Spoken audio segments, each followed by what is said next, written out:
Hi there folks, welcome to RRTV's live coverage of the Selby Endurance Sports Car Championship. Well, it's bright and shiny down here in Canberra, but over there in Daytona it looks like it's going to be night, and it's going to be that way for the whole 10 hours. But before we get into it, I'd like to introduce my co-host, Tim Ballinger. Welcome Tim, and good morning. Good morning, Bernie. Good morning, viewers. You're gearing up for another exciting season here in endurance sports car racing. Looking forward to it. Yeah, it's certainly going to be fantastic to see, isn't it? And the class makeup's very exciting. We've got Class 1 at the moment, qualifying HPDs. Class 2, the GT3s, which is made up of the Audi and the Mercedes. And what I'm really excited about is Class 3, that's the Porsche Cup. And it's going to be interesting to see how that car stacks up against the GT3s over the 10 hours here.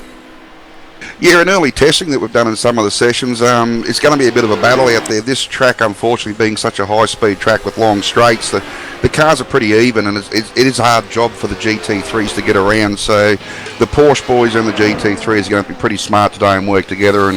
But you know, it's going to be great to see that new car out here in this class. We're driving one today, and it's an exciting car to drive and enjoying the challenge of learning it. Yeah, a lot of people really like that car, and I had a drive myself, and I can see why. It's quite a nice car to drive, that's for sure. Yeah, definitely a driver's car, Bernie. You've got no traction control, no ABS, very little you can do in the way of setup. So it's one of the best one-class racing series, and it's driven all around the world in many different forms, in German Super Porsche Cup, Carrera Cup in Australia, in America, and everywhere. So, and iRacing's done a very good job of modelling the car, and it is good fun to drive. Fantastic, and just trying to get my overlays up here working so I can tell the viewers. We're currently seeing Class 1 qualifying, the 101 with Daniel Benefield driving that car. He's not on track at the moment. He's got provisional pole with a 1:33.292, but they've got about another, well, it says 9 minutes, so I'm assuming they've got at least 8 minutes of qualifying left. We can see second at the moment, Joseph Fabian, Redback Racing Team, qualified provisionally 2. Third, Fusion Sim Racing with Justin Strickland, provisionally 3 at the moment. We've got Ben Daly Jr. just out there on the in lap, I think, maybe the out lap. They've qualified provisionally 5th at the moment. So let's have a look at our track guide, and you can see where we are tonight. So Daytona International Speedway, the road circuit, quite a challenging circuit this. Keep an eye out for turn 1. It can be very troublesome on entry as they come off the embankment and try to settle the car there. Also keep an eye out for the bus stop. That's normally where a lot of action happens, in the braking area. If the cars become unsettled, they will hit the wall. So total turns here tonight, 11, track length 6 kilometres an hour. The weather out there tonight is partly cloudy with the wind speed 21 kilometres an hour. The track temp, though, a very cool 22 degrees Celsius. So ideal weather conditions out there for this 10 hour, Tim. Yeah, it's a bit of a struggle actually early to get temp into the tyres, but once the tyres come up, it's not too bad. We've got to just remember that the poor Porsche drivers don't have tyre warmers of any type, and I don't think the HPDs do too. So it takes 2 or 3 laps for those cars to really get going, and I know with the Porsche it's very understeery on that first out lap on cold tyres. Yeah, it's definitely going to be interesting. Rolling start here tonight, so hopefully the guys can get some warmth into those tyres before they get going. Interesting, it looks like they've made a liar of me. 7 minutes to go, all cars are in the pits, so I'm assuming that's qualifying over. And while we're waiting, Tim, did you want to take the viewers through some of the rules for this race today? A couple of the rules they've got in place is you've got a 63 incident limit cap. You've only got 2 fast repairs for the 10 hours. You know, and of course we're going to have safety cars and that as well. The no escape rules in effect as well. So teams are going to have to manage their fuel around here with the safety car, because I think it's 3 laps before you can even think about start pitting. So anyone who tries to go too deep on fuel could get caught out with a safety car. So many of the rules are the same as what we had last year for the Australian Endurance Championship, with a few minor changes. So I'm looking forward to it immensely. It should be a great race. Certainly should be. So let me get this right. No fast repairs and 2 fast repairs. 2 fast repairs. What about the incident limit? 63. 63, okay. Sounds like a lot, but in 10 hours, I'm sure they're going to chew through it. We saw in the V8 Supercars Friday night, by the time they got to lap 35, some of the people in there were already hitting their first incident cap of 35 incident points. Yeah, especially on this track here, Bernie. 63 sounds a lot, but when you're entering the bus stop in a racing situation, and it's very easy to get an off track going in and out of the bus stop. So if you only have to do that 6 times in an hour, and all of a sudden you're going to be starting to push that incident cap after 10 hours. Yeah, well, that's what we've seen that bite before, haven't we? It doesn't appear that it affects them early in the race, but when it comes to that second half of the race, that's when you see a lot of cars struggling or even not competing. So it's going to be interesting to see how this plays out tonight. We did see in the Australian Endurance Championship, the first round they went to here, all the teams got bitten heavily. So let's hope that doesn't happen tonight. I'm assuming it won't. It may do in the Porsches though, because the teams are still getting their heads around those cars. Yeah, the Porsche isn't too bad a car to drive, Bernie. I guess in a lot of ways it's a bit like the V8 supercar. It doesn't want to turn. You've got to be gentle on the brakes. You can't just jam the brakes on. You've got to feed the brakes in. And especially coming into turn 1, you've really got to modulate the brake pedal going over the bumps.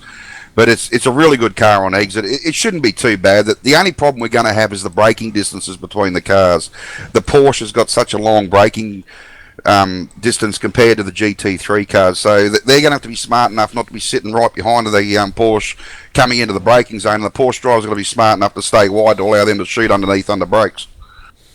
Yeah, that's going to be really interesting, isn't it? Especially when they hit the bus stop there, because if you get that wrong, there's no coming back from that part of the circuit. Yeah, I've actually done some good practice in the Porsche, and if you do spin it in the bus stop, you can pull it up before you hit the wall. That is one good thing about the car. Okay, that's excellent. So hopefully less safety cars there, and we'll see how many safety cars we get tonight. Hopefully we're going to get a really good start. Now, as far as broadcast times go tonight, because it's night time out there, we will be broadcasting the start of the race up till 12 p.m. today, and then RRTV will be back at 4 p.m. to cover the end of the race plus post-race interviews. So that should wrap up around about 8 o'clock tonight. The race end should be 7 o'clock tonight.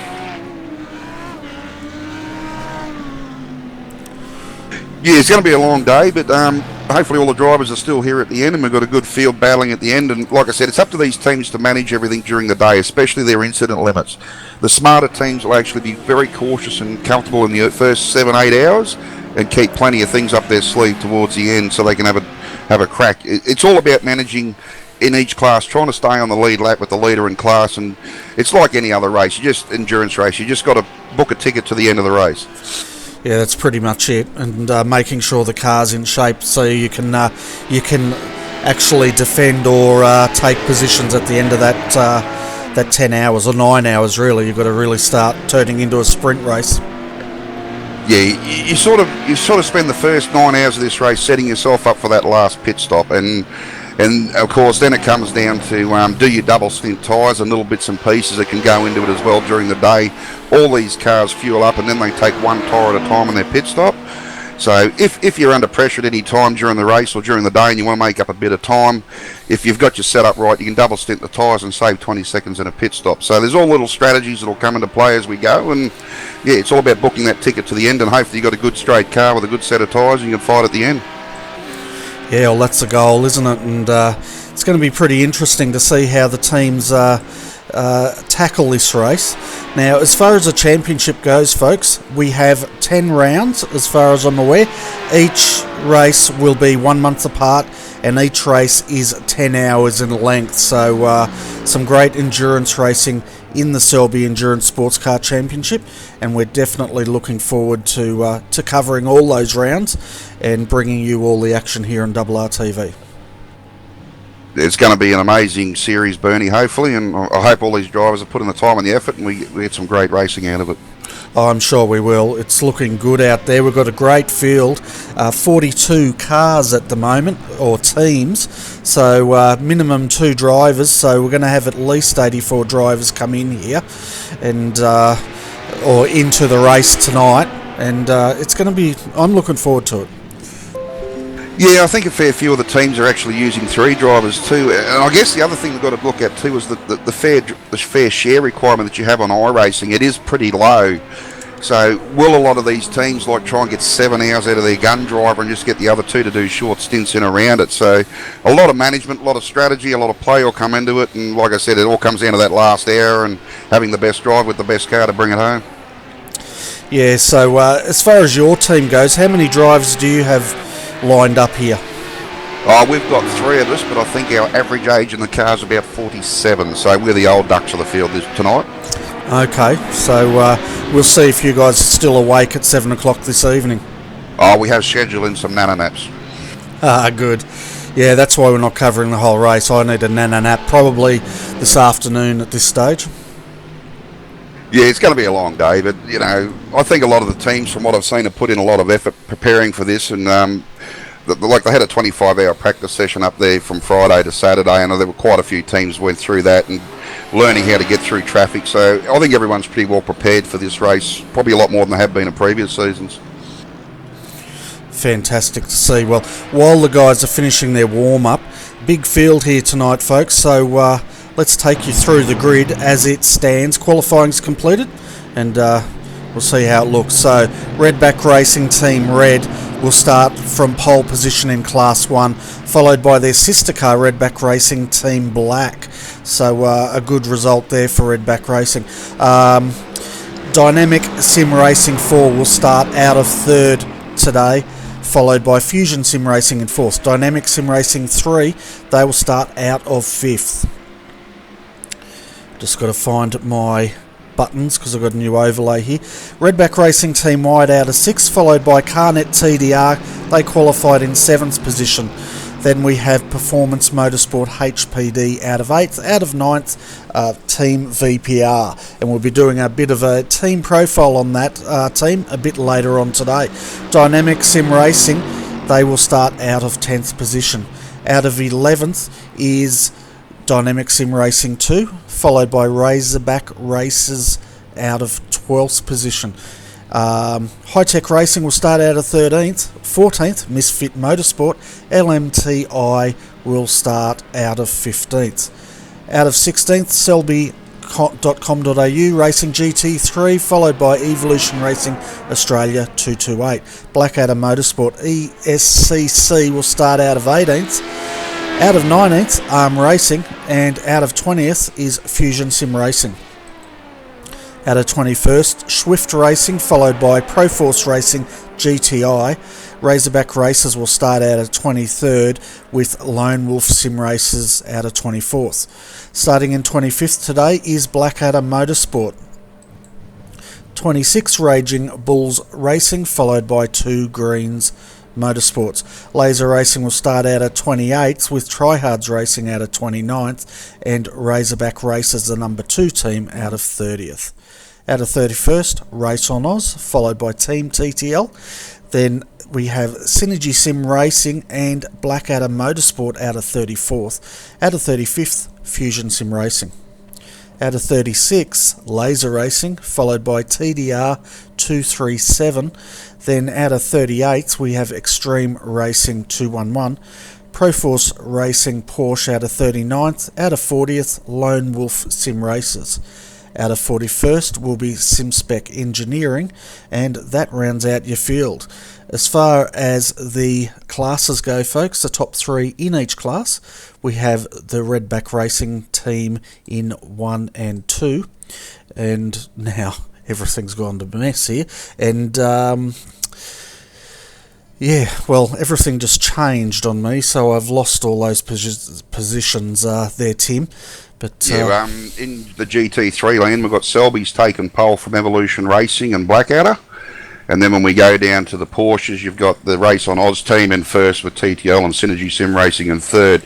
The big thing to note about the GT3s and the Porsches is there's bugger all times difference in the top 5. So we're looking forward to some close racing in those 2 classes there. They're very close on times. Fantastic, and you can see at the moment, folks, the safety car light is on because the safety car is going to take them around a lead lap. When that light goes out, the race control, or the race leader, will have control of the field.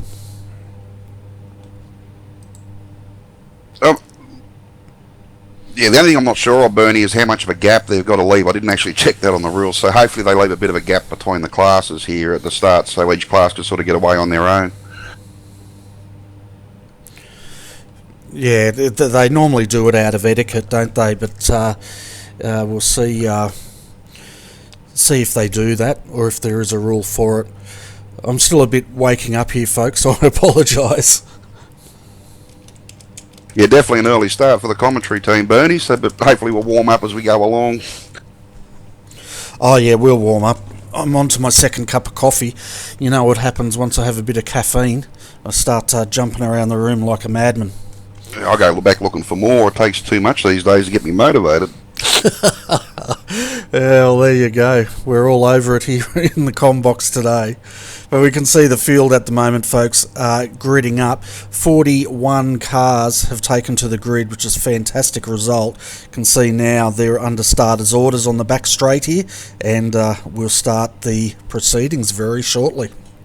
It's very good to see too, Bernie. We've got a pretty good split of like cars in each class. You know, and that's good to see that each class has got some good representation and should make for some good racing.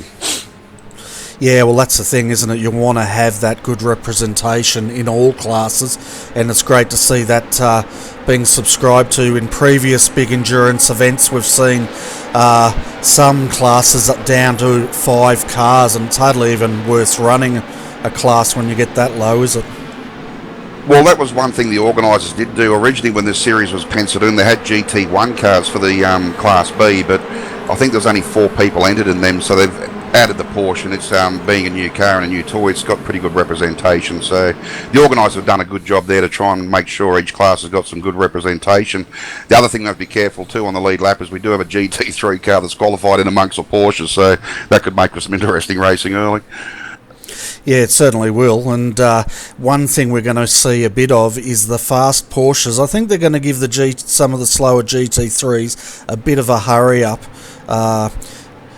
as this race progresses, or even in the early laps. Now you can see safety car is in now, and we'll be under racing soon. Redback Racing now put the foot down, and we're underway here for the Daytona 10 hour.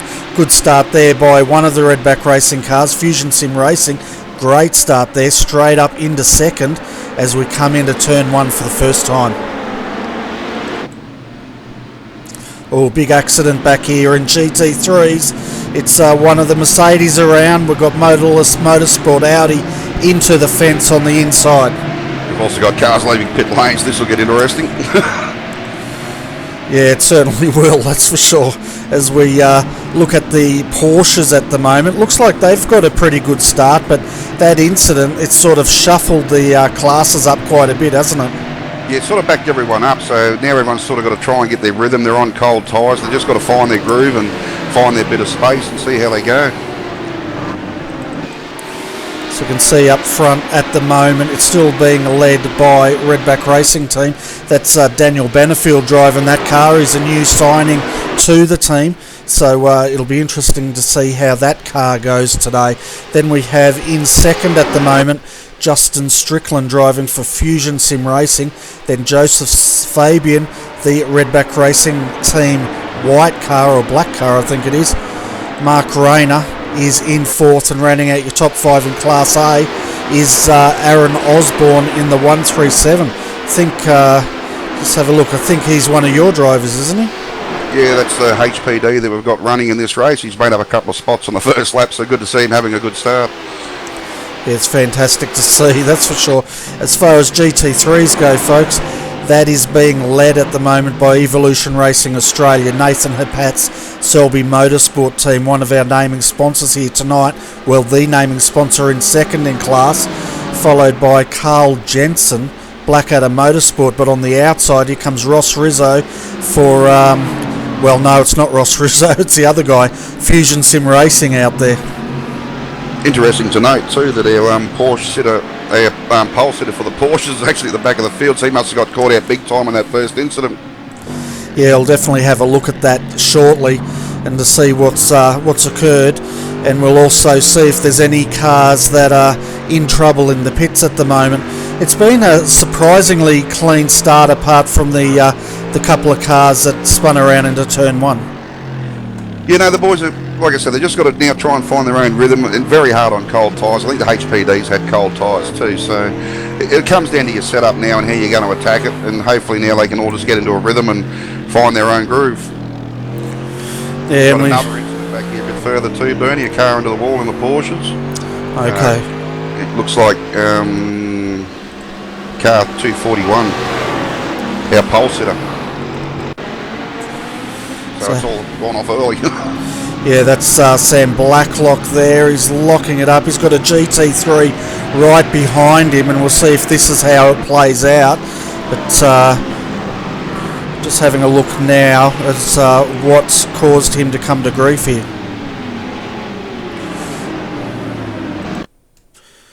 It looks like he's just outbraked himself big time coming into trying to work out where that is, and then yeah, he's just spun it around by the looks of it. So you're saying he's into the wall, did you? Oh, I heard a fair bit of banging going on back there, yeah, so I think some other people got caught out in it, sort of a concertina effect, but it was at the fast kink there in the middle of the track. I'll just see if I can get back to it myself. Yeah, no worries. He spun it around, but it looks like he's going without any contact, which is a good sign, that's for sure. But it's a bad sign for the pole sitter in Porsche. All of a sudden, a lot of work to do in that 241 entry, and Sam Blacklock is driving that at the moment. Yeah, the actual incident I saw, Bernie, was on lap 2 in the fast kink. A couple of GT3 cars have got together, and about 5 cars have all taken evasive action. There was cars going everywhere, so yeah, it was an incident that involved about 5 cars. Okay, that's no good at all. It looks like the 241's been in quite a bit of trouble here, because at the start, we're having a look now, it looks like they might have been involved in a bit of an incident into turn 1 here. Yeah, there's been a couple going on. The incident I saw involved Darren McKenzie from Loans Wolf Sim Racing. He's actually got in contact with the Mercedes, and yeah, the rest of the field coming through had to take evasive action, and we've just seen the first penalty handed to a driver, a black flag for Brett Hender. Wow, it didn't take long, did it? And we worked out why the Audi went into the fence on the inside. That's because the Porsche pole sitter ran up the rear of him and launched him. And that could explain why the 241's in a bit of trouble out there at the moment. It'll take a little while for the drivers to settle down, but yeah, that'll rattle your cage a bit, wouldn't it? Oh, definitely. Like I said, it's under braking where the Porsche is probably they've got our first caution. So it's under braking where the Porsche struggles the most compared to the other cars. And the drivers in the faster classes have got to be aware that they can't come up. If you're going to come up behind the back of one of these Porsches, you can't be sitting behind them into the braking zone. You've got to be either side of them. You can't drive through a car to overtake it. You've got to go around it. Yeah, and I tell you what, the 241. We're just having a look at that replay. Why he's spinning, that car is very unsettled under brakes in the rear end, and it just does not look well. But first safety car here tonight, folks. We'll work out what has brought that car out, or the safety car out. It's probably someone into the fence somewhere out there. Yeah, it's been a bit going on, but it's been a bit hard to keep up with it all. But you know, like I said, we had that incident on the first lap which jumbled all the cars up, and no one really got a chance to settle from there. And you know, it's actually a good thing for Sam Blacklock and the boys in the 241, because with this safety car now, they'll be able to just catch up to the field, go in and do a quick repair under the safety car, join on the back of the queue, and hopefully just settle down and get into a rhythm and make their way through the field. They've got the pace to do it. Yeah, well, the first safety car's been brought out for Laser Racing 2. Gary Cousins behind the wheel.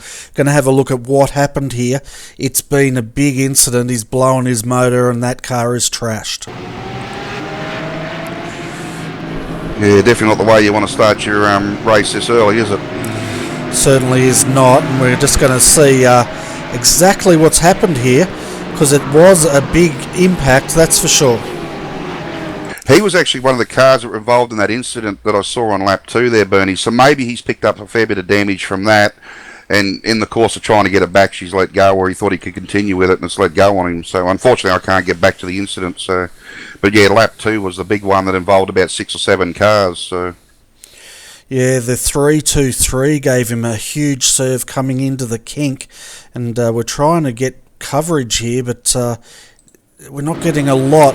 I'd say, though, he has been hit pretty hard on re-entry, because last time we saw that car, it was sitting on the infield. It had no bonnet, motor blown, and there you go. You can see it now just appearing on the infield, and yeah, that car, I don't think we're going to... Well, he's got a fast repair. He'll come back out, but I think they're going to be in a bit of trouble from here. Yeah, they'll probably drop a lap or maybe 2 here, Bernie. So for the rest of the day, they're going to have to try and manage it and get around. We just see Sam Blacklock here on the safety car, spun the car again. So he's got to wait till the pit's open before he can pit and fix that car. So he's just struggling to get it round to the back of the queue so he can join on and then get in and get this quick repair done. Yeah, he's going to have to get that done, but he's got a lot of problems with the brake. So I guess can you fiddle with the brake bias in these cars? And I guess he can't do anything to the rear end now to soften it up a bit to try to get that car settled down. Yeah, unfortunately with these cars, like I said, they're very limited in what you can actually do to set them up. And once the race has started, the only adjustment you've got is brake bias. That's it. So you've got to make, you can adjust your tyre pressure as the day goes on too. But unfortunately for Sam here, it's just a case of getting this car around to the back of the queue and joining onto the back. And then as soon as the pit lane opens, he can then go in and get his fast repair done, and he'll have a smick new car and ready to go for the rest of the day. And then he's got his work, hasn't he, to start coming up through the field. The best thing, though, is he's kept it on the lead lap. Unfortunately, the Laser Racing 2 entry has not. They're already 2 laps down. So we'll see if they come out and continue on. I'm having a look further down the field. We do have a number of cars in the white at the moment, so we'll update you on the retirements as they do occur. Gary Cousins at the moment, they are in the pits. They are now 3 laps down. I can only assume from that, Bernie, one of the things with iRacing is you have to have the fast repair checked before you tow the car back to the pit. So if they haven't ticked that before they've requested the tow, those boys are going to have to wait for the repairs to done, and looking at that car, you're probably looking about an hour before it's back on track. Yeah, and they have not ticked it. The bonnet's still off. The pit crew are going to work on the car. Well, actually, now they lie. Yeah, now they lie. So now I lie. But yeah, they're just doing it just to keep us on our toes, aren't they? Yeah, just to make it look like a fool. I think that's the key to it all. Yeah, it's working pretty well, but I'm sort of used to that. So looking at your classes while we're on the safety car, Redback Racing Team, the 101, that's the Redback Racing Team Red, is leading this race with Daniel Benefield behind the wheel of that car. Justin Strickland, Dynamic Sim Racing 4, is sitting in second at the moment, followed by Mark Rayner, Dynamic Sim Racing 3, in third. In fourth, we have Aaron Osborne, CarNet TDR. Great. So they've jumped up a few positions. The 102, this car, Redback Racing Team Black, started in second. They've dropped down to fifth at the moment. So that's your top 5 in Class 1. Now comes the trouble finding Class 2. Well, at the moment in Class 2, we've got Evolution Racing Australia, the 228. They're currently leading from Selby Racing. Fusion Sim Racing's up to third. Blackout is still in fourth, and Proforce Racing are in fifth. And then when we go down to the Porsches, of course, we've seen them guys have a bit of shuffling going on. Looks like we've got Synergy Sim Racing 1. They're actually leading the Porsches at the moment from TTL. ARM Racing, SimSpec Racing, and Lone Wolf Racing are up to fifth. Well, that was so quick I couldn't even hear what you were saying. I just heard blah, blah, blah. But, yeah, so that's your sum up, folks. I can see you've had your third cup of coffee by now, Tim? I'm a married man, Bernie. You've got to talk quick to get a word in. Is that what it is? Fair enough. You only get limited openings. Fair enough. So it's already taking off around here, isn't it? And bit of action at the start. 9 hours, 45 minutes to go here. Yeah, I think, like I said, a lot of that come down from the incident we had on the very first lap on turn 1, and then we had that other incident on lap 2. It sort of mixed all the field up and everyone was just trying to find their feet. So hopefully after we get this caution out of the way, it's a single line start so the boys will be able to spread out and find their own groove. Yeah, well, that's the whole thing, isn't it? Getting the car into a rhythm, or more getting the driver into the rhythm and getting the car settled in for the long haul here. Because I tell you what, only lap 5 here, folks. 9 hours 47 minutes to go. Safety car lights are out, so we're going to go back to racing very shortly. And now the field's a bit shuffled up. This is when it could get interesting. Yeah, definitely. I think the other thing the viewers have got to take into account too is in this team racing, there's always that added pressure of not letting your teammates down, especially at the start. You know it's going to be tight and hectic, and a little bit of nerves could come into play. It looks like we've just got the green flag and away we go. Yeah, so nice clean start here in Class 1. Red back into the corner first, followed by Justin Strickland. Dynamic, he's on the outside, but he holds it. Mark Rayner at the moment, he's got a lot of pressure from Aaron Osborne. And it looks like Aaron wants to get that car up to the pointy end pretty quickly. Yeah, I know that boys actually worked a little bit on their race setup, so it'll be interesting to see. We just got another car black flag, Michael Hammond, so he's been done for entering a closed pit, so must have been ducked in to get repair done, so he'll have a stop-go penalty there under green. Yeah, so that's the other laser racing car, the 212, and sitting in 37th outright. Tell you what, it's not a good start for laser racing today. Oh no, they've just been involved in incidents early, and like I said, we'll just have to see how the race goes and everyone settles down. There's still enough time for them to come back and get on with it, so it's going to be an interesting race as the day goes on and how strategies play out. But yeah, you sort of, when you're on the back foot early, it makes it a bit harder. Yeah, we can see just there in the TD Racing Porsche entry, Raymond Steers driving that car at the moment, and sporting a different paint job tonight. Yeah, I thought we'd change things up this season, Bernie, put a bit of colour on the car and see how we go with it. So hopefully it looks all right there on the broadcast and the viewers are happy with it. Yeah, it definitely jumps out, that's for sure. And you can see now Raymond starting to round up on the outside, one of the Audis, but that's where you can see, as you were saying earlier, the GT3s are very good under brakes.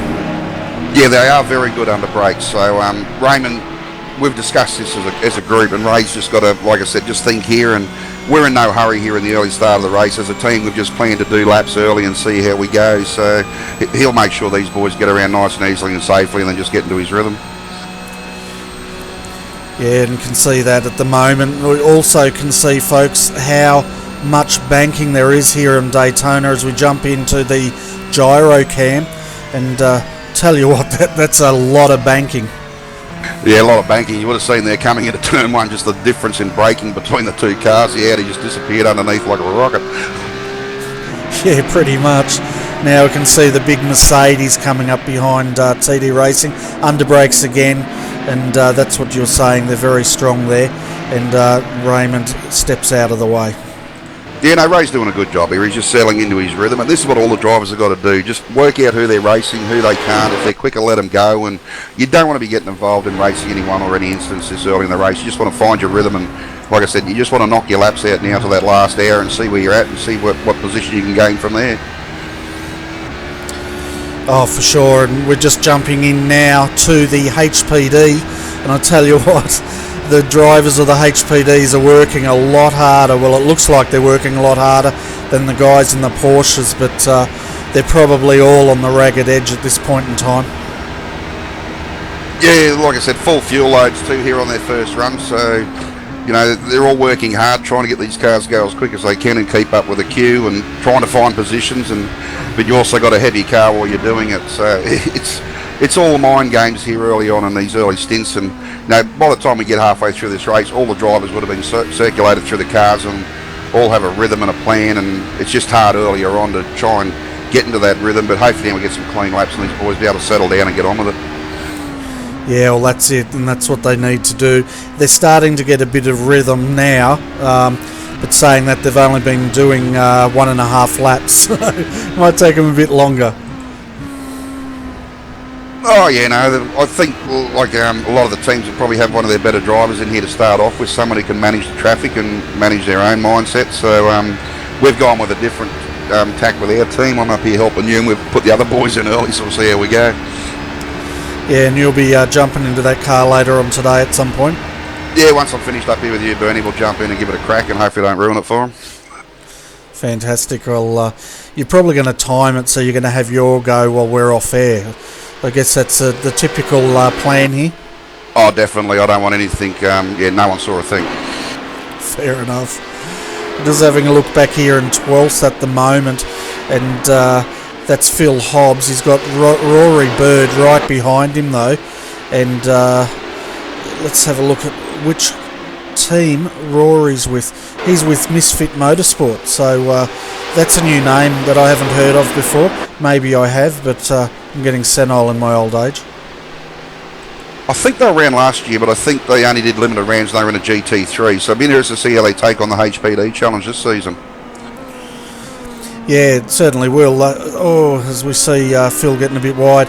The HPD is an interesting car, isn't it? Like some people will say, oh, it's easy to drive or easier to drive. Yeah, you've got a lot of downforce, but with that and the higher speed comes problems, especially when you start getting into traffic and things like that. Well, I've actually I had to do a couple of rounds in the HPD last year, and I really struggled in it. It's an easier car to drive. You've got the downforce and you've got all the aids on it, but the problem with the HPD is you don't have ABS. And the big thing that I was having trouble managing was coming into a corner that as the car slows down, the aerodynamics, like the aero plate isn't as good on the car, so you sort of got to modulate the brake pedal. As the car slows down, you sort of got to release it a bit because you haven't got that downforce, and that's where it was really catching me out. And it's like any car though, Bernie, they're easy to drive, but when you start pushing these things to the limit, they're an absolute handful. And like you said, in traffic, these cars are going so quick, they've got to make the decision there and then which way they're going and what they're doing, and they've got very little time to do it. And you know, if they make the wrong call, they've got no comeback once they commit themselves. Yeah, that's right. The other thing I found is you've got to have good reflexes in this car, and that's why I like driving the slower cars. You've got a bit more time to think. Yeah, I like driving the Porsche with no aids, no downforce. You've got a few more excuses too. Yeah, and I guess in a week's time, your new series is going to kick off next Sunday night. Is that right? Yeah, the Carrera Cup Australia Series starts. We've been absolutely overwhelmed with the amount of entries we've had. We're looking at having 3 splits, so it's I thought I'd put it up and get about 20 or 30 entries and have a bit of fun on a Sunday night, but it's been overwhelming, the support we've had and the help that's come from within the community, and looking forward to that immensely. Yeah, so am I. I'm going to be out there in the the Masters class, so that should be fun. We just saw Simon Mizzomo, High Tech Racing, getting it a little bit wrong into turn 1. That's what I was talking about earlier, but he kept it off the fence. He's lost quite a bit of time though, but at least the car's pointing the right way and it's straight. Yeah, like I said, these cars are, like people say, they're easy to drive, but when you're out there full tanks and you're pushing it, and also in traffic too, you've got the aero push, these things are a technical car to drive. And I think, as we've seen, the top boys can be up to 2 seconds a lap quicker, and that's just through skill and mastering these cars. They are not easy to drive. No, they're not at all. Just jumping back to GT3 at the moment, these guys are also sorting themselves out. It looks like we've got Evolution Racing Australia leading in the MS Limited Edition Mercedes, followed by Selby in second, and looking at the 347, Lewis Kugel's driving that car. They're sitting in third for Fusion Sim Racing. Yeah, as I said, I think we had 0.3 of a second covering the top 4 or 5 cars in qualifying, and as you see here now, we've got a gang of 5 running around together, so those top 5 are all in the draft now. And yeah, now it comes down to, do I push and try and break away, which on this track we know there's a lot of draft that comes into play with the long straights and the amount of time you spend full throttle. So saving fuel, maybe you can jump people in pit stops. You know, do you want to go around the person in front, or do you just want to follow them? And you know, these are decisions each car's got to make now as we go. As you see the Benz ranging up behind Selby here in the draft, it's a huge difference in these cars. Oh, it certainly is, and that's Lewis. He's looking for the outside, the inside. He's also got Ross Rizzo in the GTI entry right behind him. But I guess more than anything, if you're going to try to put and get a gap, it's probably going to be more mind games at this point in time. Oh, this will be tight. Yeah. The Audi coming under the bends there. Yeah, they're behaving themselves pretty well though, aren't they? And we're just having a look. That's Carl Jensen at the moment on Ross Rizzo. But that would have made Ross wake up a little bit. Yeah, it's hard when you're driving a pack like this. Like, you're sort of watching the car in front. Do I want to go around? Where can I make my move on the car in front? And then you've also got to try and keep an eye on the car behind. You know, it is, as a driver, you've really got to think and concentrate about where do I put the car and what do I want to do. Yeah, and I guess in the GT3 class, the Audi's going to be very strong on the infield, but it's going to suffer on these big straights. Hopefully I've got that right, but that's the way I'm assuming it's going to play out here tonight. There's not a great deal of difference in the straight line speed between the Audi and the Benz.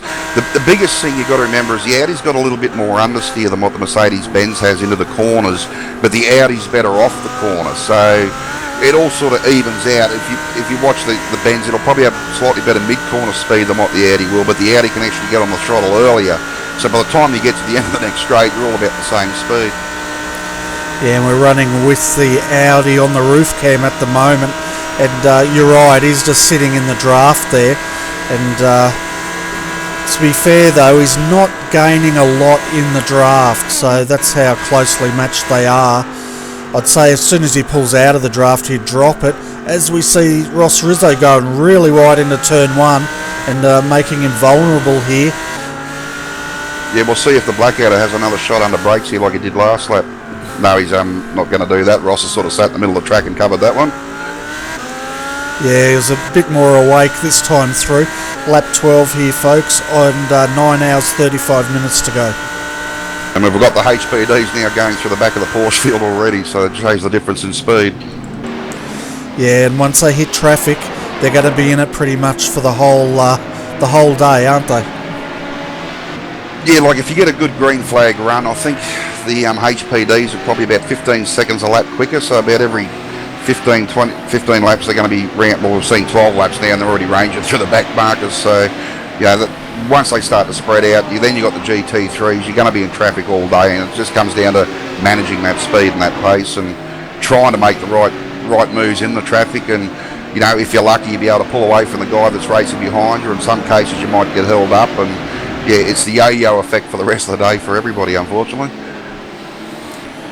Yeah, and that's when you really have to have your wits about you. There's been quite a bit of a shake-up in HPD while we're looking at the other classes at the moment. Redback and Dynamic Sim Racing, they've streaked out in front of the field. 4.5 seconds was the gap, as we're just having a look here with Justin Strickland challenging Daniel Benefield coming into the bus stop. We'll see how deep they want to go under brakes. I tell you what, Justin's good under brakes. He nearly ran up the back of the Redback car at that point.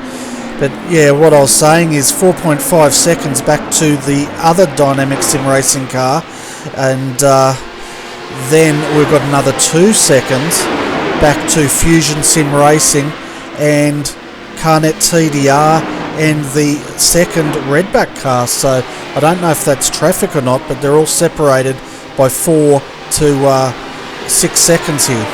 I think you'll find a lot of that is traffic. It comes down to where you hit the car on the track. There's places where you can just zoom around them and it doesn't cost you anything.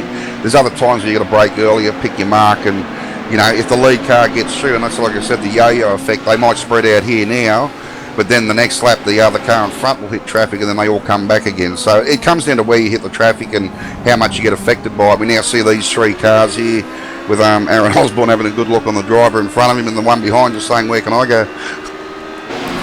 Yeah, that's it. It's like musical chairs when the music stops. The third person's wondering where they're going to get a seat. But I guess, you know, with all this action, I'd probably be happy just sitting in third. Let the guys, they're the ones that are going to have to create the hole, and if you can just follow them through, you might have an easier drive of it. Yeah, well, as you can see now, these 3 boys here are racing each other in traffic, and it's sort of follow the leader sort of thing, and it is quite hectic for them and also for the guys around them, trying not to get involved and where to let them go. So this is where the hard part of the day is, managing your speed in traffic. Yeah, and it's hard also for the slower fields, slower class cars as well, isn't it?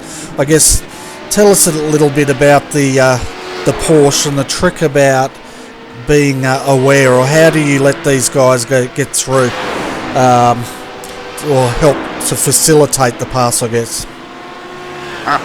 The biggest problem with the Porsche is, in a straight line, it's just as quick as what the GT3 cars are. So even in the draft, the GT3 cars can't catch the Porsche. And like I said, for managing that, it's a case of taking the outside line into the braking areas. If you do that, the faster car can come in underneath you under brakes and there's no problems at all. In a straight line, they're just not going to get the job done. The other thing with the Porsche too, it has got quite a lot of rear end grip for a car with no traction control. So like when you're coming out of the turn, I think it's turn 5, back onto the oval, the car actually hooks up quite well coming out of there, as good as what a GT3 car is. So if you're behind, a GT3 car's behind a Porsche on the infield and they can't get past, they're sort of stuck until you get back to turn 1 again. There's not a great deal they can do about it. And what about the HPDs? Because we know they're a heck of a lot faster. And I guess, after seeing the Bathurst 12 hour, as we see the 298 sliding it a little bit there, we saw there live, the slower cars, they were pretty much holding their line and expecting the faster cars to make their way around safely. Is that the same here tonight, or are the iRacing drivers taking a wider line than they need to? I think each driver manages differently. I mean, the key thing is for the slower class cars is they've got to hold their line.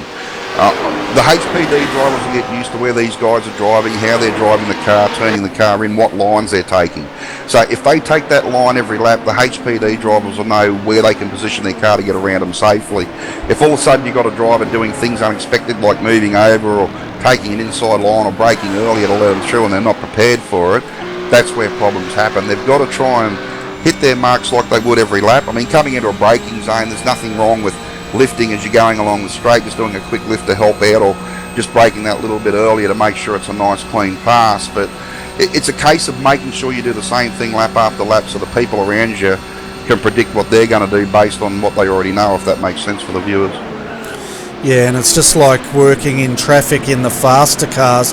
I guess the key is in the slow car is how you can also work through that traffic, facilitate the pass while minimising how much time you lose in your class, because if you're too cautious, you're just going to be spending all day getting out of the way, and you're going to get nowhere in your own race. Yeah, well, that's the thing. You're trying to race your own race as well as have your race around other people having their race, and like I said, it takes a lot of thinking and a lot of commitment. Most of these teams will have a spotter in there with them to help the driver out and let him know what's coming and where they're likely to hit it and different things like that. So it is in a race like this, it's a team effort from everybody to try and make sure you get to the end with a clean car. Yeah, and we can see our Class 3 pole sitter at the moment. That's Sam Blacklock in the Porsche there. I'm just having a look at where he's sitting at the moment as he makes his way through. So it looks like he is sitting 4th in class at the moment. The leader of Class 3 is, sorry folks, Kane Kujimiya. Team TTL is leading at the moment. It looks like it's going to be hard to get a gap because they're all lapped down now. But second is Jason Dixon, SimSpec Engineering.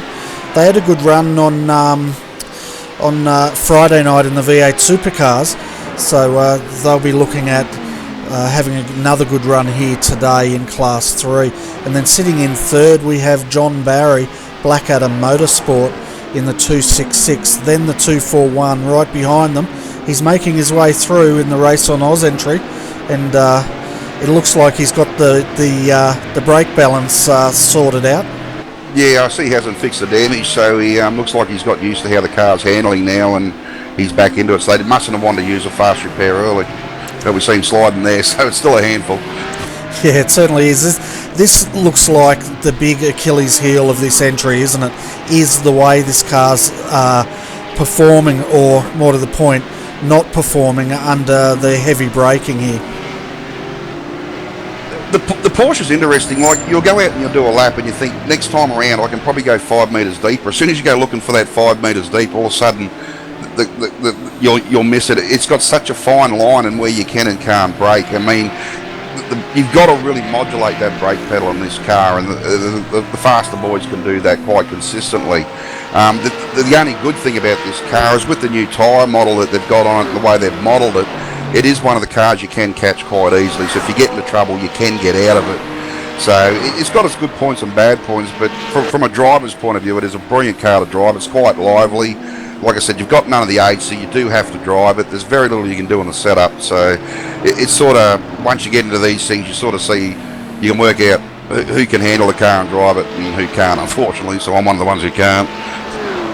Yeah, me too. But one thing I do like about it is with the new tyre model on this car, you can really feel what the car's doing, and you can catch the slides. One big problem that I found with the rough was once that back end went, you were pretty much a passenger. It felt like it just was on a big pendulum, where the Porsche is far more predictable in that regard. And as I said, even if it steps out, you can feel it and you can catch it. Oh yeah, definitely, and I think that comes down to the tyre model. They've put a new tyre model on this car, and I think when you start sliding the car, the tyres don't heat up as much. Like with the GT3 cars in all of them, if you start sliding those cars, you've got a very limited time to catch it before the tyres become too hot and it's just gone on you.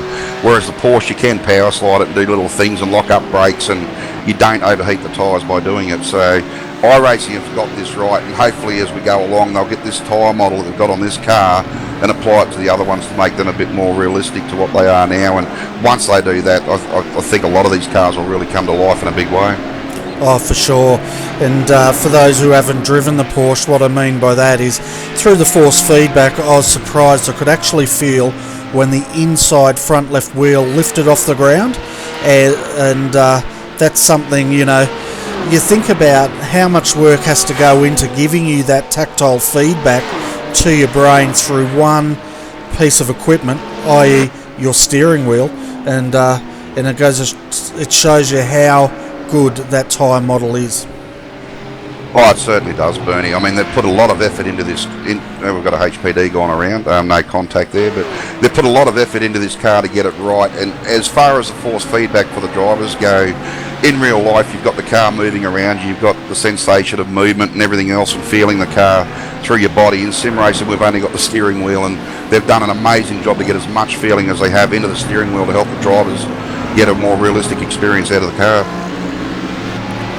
Oh yeah, for sure, and it's just awesome, and I can't wait to see what happens in the future here for sim racing.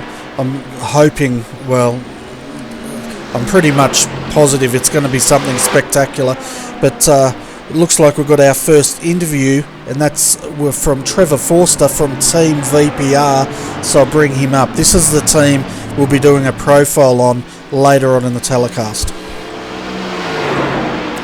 Hi Trevor, welcome to the RRTV Combox, mate. Looks like a good start for you guys. You're sitting in 9th at the moment, and you've got one of the Redback boys giving you a hard time. Yeah, g'day Bernie, can you hear me? Yeah, we've got you. Yeah, nice solid start from us. Lost a bit of time there with just a little, I think it was a couple of Porsches coming together, but yeah, Phil's just got around us in that entry. But yeah, looking good so far. Yeah, the car's looking straight, and you're in a good fighting position here, so you know, you couldn't ask for more at this point in time in the race. Lap 20, 9 hours 23 to go, a long way, and it's telling the viewers we're going to do a bit of a team profile on your car later on today, so I'm definitely looking forward to that. You can see you got the M-Spec sponsorship on the side of that car today. Yeah, got the M-Spec on the sides and on the front there. And we've got the website location on the wing at the back. Fantastic. And you were saying off air that this is one of the longer running, or arguably the longest running Australian sim team out here tonight. Yeah, that's right, Bernie. We basically formed the team 2003. We had 6 of us running for the last 2 seasons, and we've just picked up another 2 races. But yeah, combined, we'd have over 100 years experience combined, because the 6 originals of us, we all started with Grand Prix Legends back in the day, and did that for more than, so we've been doing this for more than 15 years each. Yeah, well, I was going to say, if you've been doing it for 15 years, it'd probably take, 2 of you guys, 3, 4, to, 5, 6, 6. I was going to be smart and say, well, if you're over 50, you've probably got 100 between the 2 of you, but the math didn't add up, so I've pulled that out. But yeah, from the reading of the bio, you guys formed pretty much around the Grand Prix Legends days, and that must have been interesting times back then as far as sim racing goes, and it must be like chalk and cheese compared to what you're seeing today compared to what you had back then. Yeah, that's right. The evolution's been incredible. Good thing was, with the Grand Prix Legends sim, it was made by Dave Kramer, who's created iRacing. So there's there wasn't a lot of differences, but with the Grand Prix Legends sim, you're running the 1967 tracks as they were in that era. So Spa was twice as long and far more dangerous, and I think it was a great grounding for us drivers, just to get our racecraft into gear, because it is and was more difficult than this sim. Yeah, I had a drive on it, and I thought, let's go down memory lane and have a look at this, and I loaded it up, had a few laps and put it aside again, and I'll go back to iRacing. But it was the cutting edge of its time. It's quite interesting, because I cut my teeth on the old NASCAR titles that Papyrus put out, and in those days they were absolutely fantastic, but compared to the evolution where we're at, like everything, we've moved on, and it's good to see, though, a lot of the technology that went into GPL, went into the NASCAR, that all went and pretty much formed iRacing.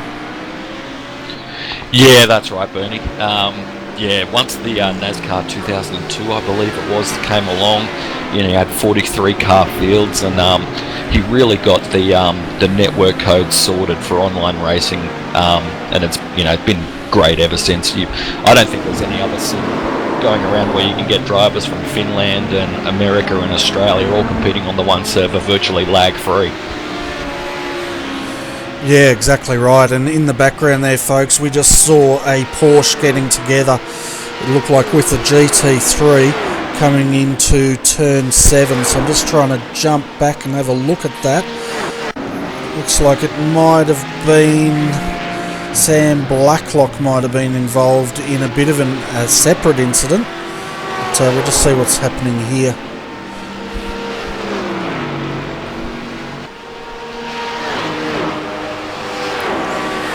So we're just having a look at this replay now under brakes coming into the bus stop. Looks like this is going to... Yeah, we've got the GT3 on the inside, Sam on the outside. Doesn't look like there's any issues there, so my telemetry's lying, folks. Yeah, unfortunately I can't get back to that incident, Bernie, so I can't help you with that one.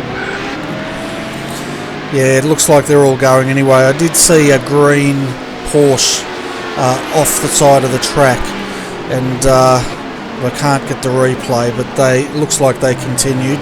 No safety car here. Sorry, Trevor, we'll get back to you now. Oh, there's another car around on the inside. It's all happening here tonight. You're right, Bernie, all good.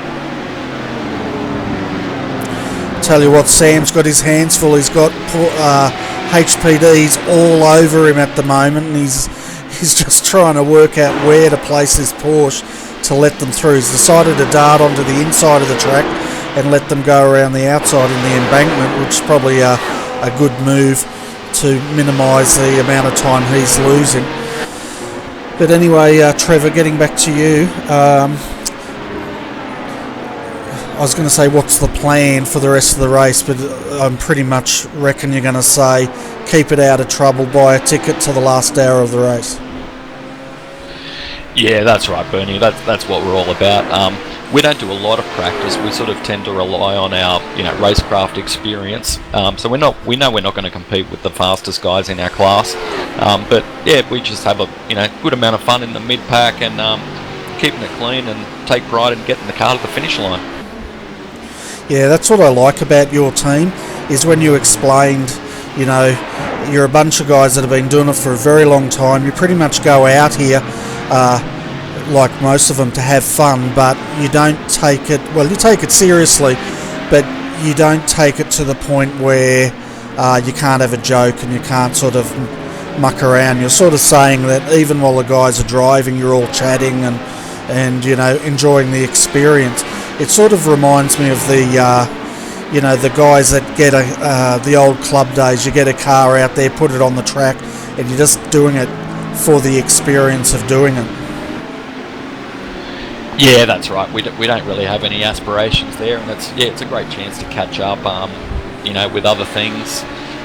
We're obviously all motorsport fans, and a lot of us work in IT as well. So yeah, it all just comes together, and it's a good chance to catch up. Yeah, and have a little bit of a party while doing it. And the M-Spec sponsorship you got on the side, did you want to tell us a bit about that and exactly what they do? Yeah, well, the M-Spec Shift Lights store is run by Matt Menzies, who's one of our drivers. Unfortunately, he's busy karting today, doing a test and tune at Lakeside. So yeah, he does shift lights. I think he sells them for about $40. They're carbon fibre. Come with a stand and a USB cable, and yeah, they just work. Yeah, I had one and I sold it, but I had one and I didn't sell it because I didn't like it. I thought it was great. I ended up selling it because I got one of these Fanatic things and it has all this stuff, but even saying that, a lot of guys would still be using them just to time the shifting. And yeah, I reckon, folks, if you're looking for something like that, definitely check this out, because it's the product is very well put together. It's reliable, and as you said, it works.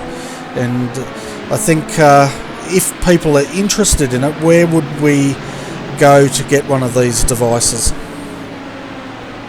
Yeah, Australian made. Matt, builds them up here in Brisbane, and the website is shiftlight.com.au.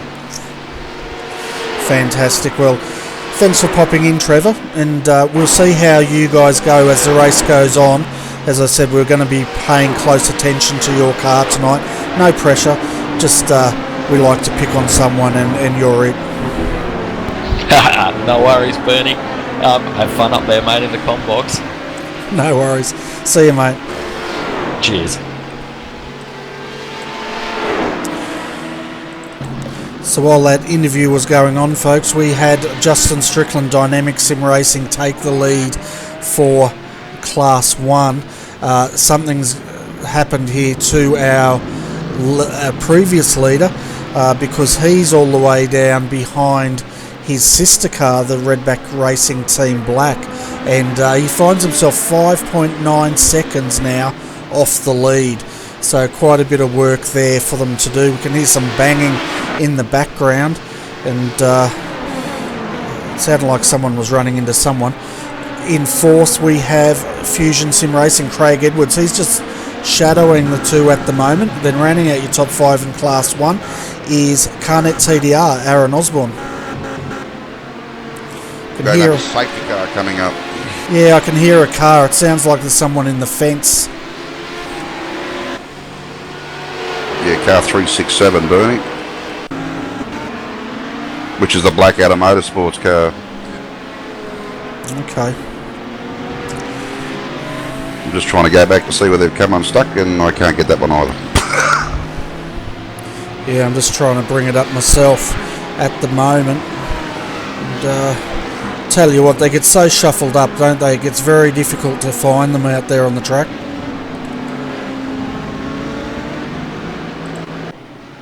So he has been towed back to the pits, and we're under safety car. So that's 2 safety cars in 27 minutes here, folks. 42 minutes of racing. So it looks like the safety car could be getting a bit of a workout here. See, I hope they fuel the safe car up. They might need more than a tank of fuel the way we're going. Yeah, well, if it's anything like the real-life Daytona they had to bring the car in, didn't they, and fill it up. I think they were under safety car for an hour and 40 minutes or something absolutely ridiculous. I think it's the nature of this track too, Bernie. Like, you look at it like on a track map and you think, oh yeah, that doesn't look too difficult, but every one of these corners have a different radius. Some actually open up on exit, others close down on exit, they're wider on entry and shallower on exit, and then you've got all the bumps to contend with too, and that bus stop, getting that right lap after lap, it is such a difficult area. I know it looks, to people watching it, it probably looks like just a standard corner, throw it in, get through, but you've only got to be the slightest smidgen out, and all of a sudden you'll grab a tyre up on the ripple strip or something like that, and all of a sudden the car's gone around, and with the speed that the GT3s and the HPDs carry, there's no way you can pull it up before you hit the wall there at the bus stop. Turn 1's another one. You'll actually probably see it somewhere during the day that as they come down to that braking zone, you're coming off the banking, the car's unsettled, you've got big bumps down in there too, and it doesn't take much to pinch a brake, and all of a sudden the car's around it into the pit exit wall. So, and the fast kink in the middle of the track's another one too. You don't have to be too far offline there. If the car goes around there, you have got a concrete wall up there on the inside, and if you're unlucky, the car will shoot into there, and there's not a damn thing you can do about it once they're gone. So the track looks quite simple to drive, but I can guarantee you that once you're out there and on these tracks, when you take into account the bumping, the banking you've got to do, and of course now we're getting into the race, now these boys are on older tyres, if their setup isn't quite right, it's very easy for these things to happen.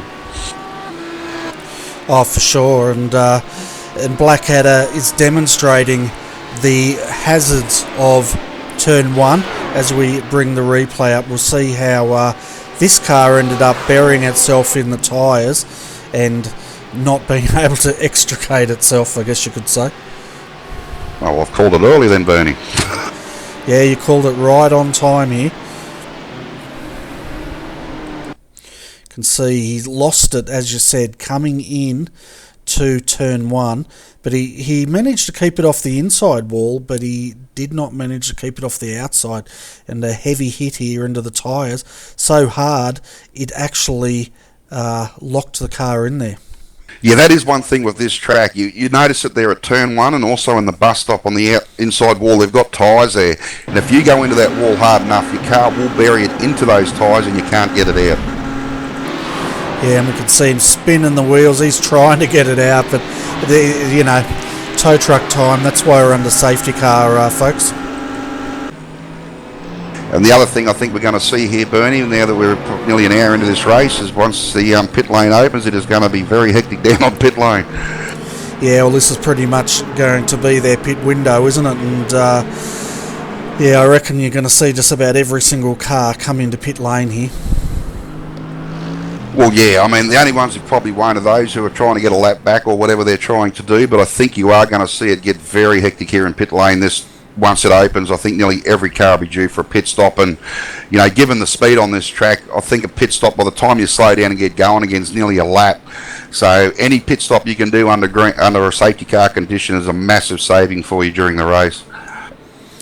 Oh yeah, for sure. And let's take you through, folks, the top 3 in each class. So at the moment, Class 1's being led by Dynamic Sim Racing, followed by Redback Racing Team Black in second.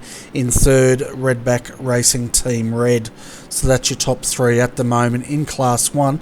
Looking down to Class 2, or the GT3 class, that's being led by Evolution Racing Australia, the 228. They've pretty much led this class since the start. So excellent effort there. Followed by, now it gets messy for me, I think it is SimSpec Engineering, TTL in second, followed by the 266 Blackadder Motorsport in third for Class You've actually 2. got Race on Oz is actually in third position, just ahead, according to my screen anyway. I could be wrong.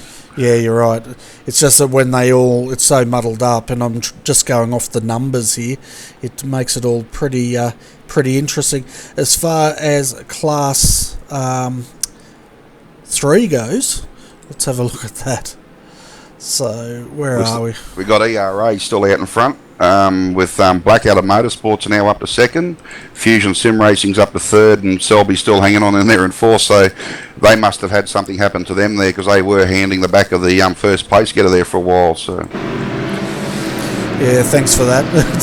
It's if you're wondering how we're doing it, folks, I'm basically looking at all the driver standings here and going off the numbers, because from 0 to, I think it's 199 is Class 1, then all the 300 numbers, they're the GT3s, they are Class 2, and all the 200 numbers, they are Class 3. And the other thing we've got to remember too, Bernie, is none of these cars can pit until race control actually call the pit lane open. Anyone that pits early will get a drive-through penalty once it actually goes green again. So they've all got to sit patient, wait for these waiver rounds to get done, and then when race control call the pit lane open, you're going to see probably the whole field dive into the pit lane at once. So it's going to be interesting to see how these boys actually find their pit bay once there's so many cars in there. Oh, it's going to be interesting, but it's all right if you're in the HPD. But it looks like we're going racing. The safety car's in, and we're back going green. So looks like no one had an opportunity to take advantage of that. Yes, it's very strange. I'm not sure what's happened there. Maybe race controls let the ball slip or something. Yeah, it looks like sometimes with iRacing, what race control has to do, the lights go out and they need to turn the lights back on again and allow that. I think they're back on now there, Bernie. Yeah, so safety car here again. Yeah, so what's happening here, folks, is, as I was saying, after a certain amount of time, iRacing turns off the safety car lights. Now, if race controls are not onto it, we'll get a green light. They need to go back and turn it back on again, which they've done now. So they'll allow the field to compress again, and then we'll be back under racing. While that, I was going to say we should really go to an ad break, but it's going to get interesting here very shortly, so maybe we'll stay with it. Yeah, well, race control actually have probably done a bit of a boo-boo. They've let it go green, and some of the cars have actually pitted while it's green, and then they've actually put the lights back on, so it's going to be interesting to see what happens here.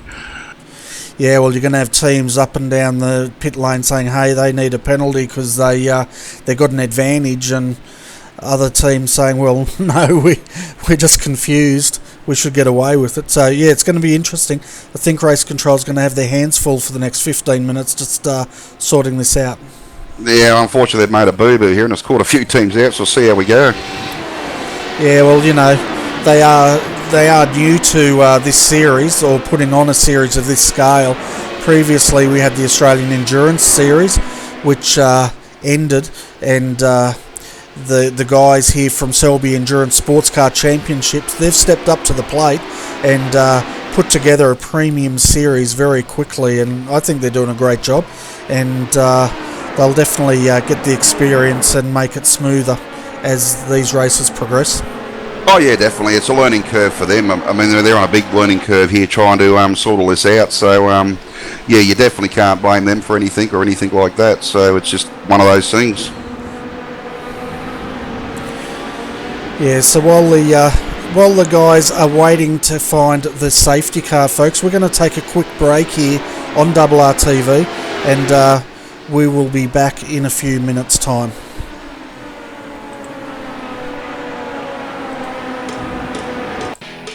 Selby Acoustics is one of Australia's largest online retailers of home theatre and hi-fi accessories. Our website and showrooms in Hallam and Geelong offer over 2,000 quality products and the best prices guaranteed for all your audio and video needs.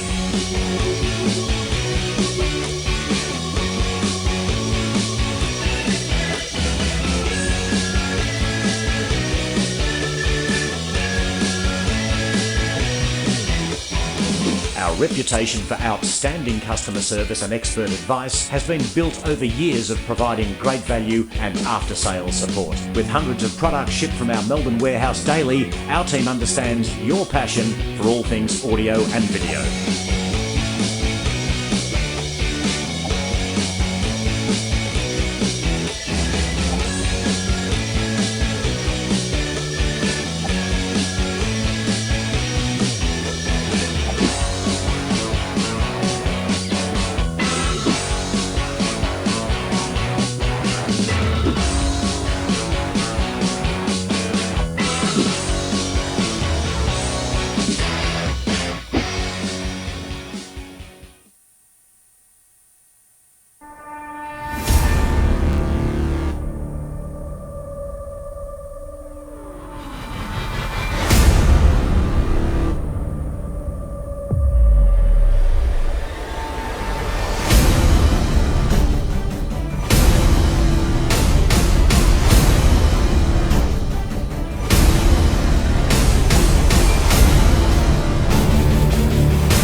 Yeah, welcome back, folks. We just had to pay some of the bills, and thanks to Selby and Gamer Gloves, as well as Motorless Motorsport for sponsoring this great series.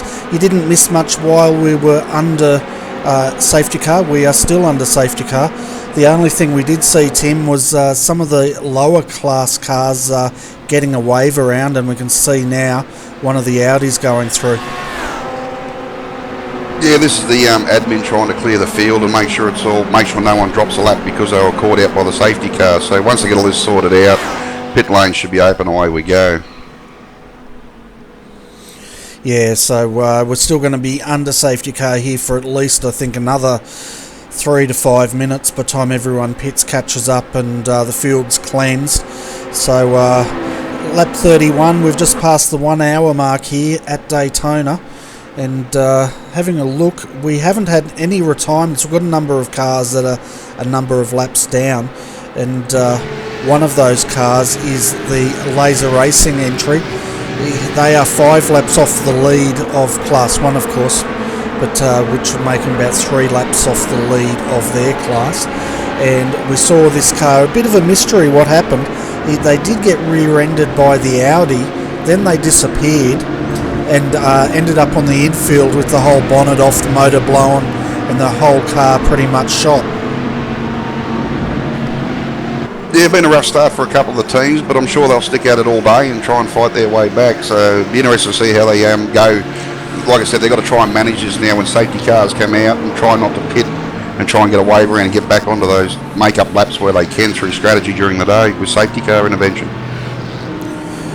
Yeah, well, that's exactly what they're going to need to do. And their sister car, the other Laser Racing Porsche entry, that car also was in trouble. It's still circulating. But, yeah, tough start for Laser Racing. But I guess if you're going to get all your bad luck done, let's get it done up front and settle in and see where we can end up. But the 212 at the moment, that's being driven by Michael Hammond. I think he's still on the lead lap of that class though.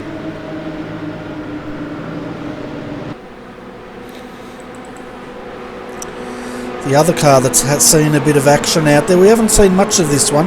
Extreme Racing, the number 211, Steve Carmichael is driving that car, and he's probably about a lap off his class at the moment.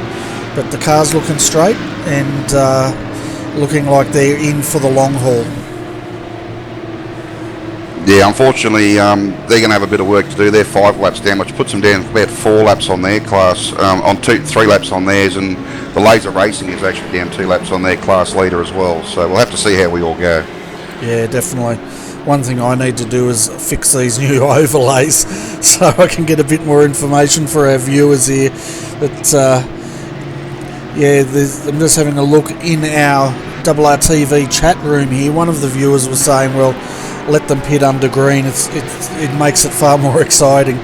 Yeah, I couldn't agree more. But you know, they're at their pit window now, and I'm sure they're going to have to let them pit, considering some of the other teams did dive in earlier, didn't they? Under all that confusion.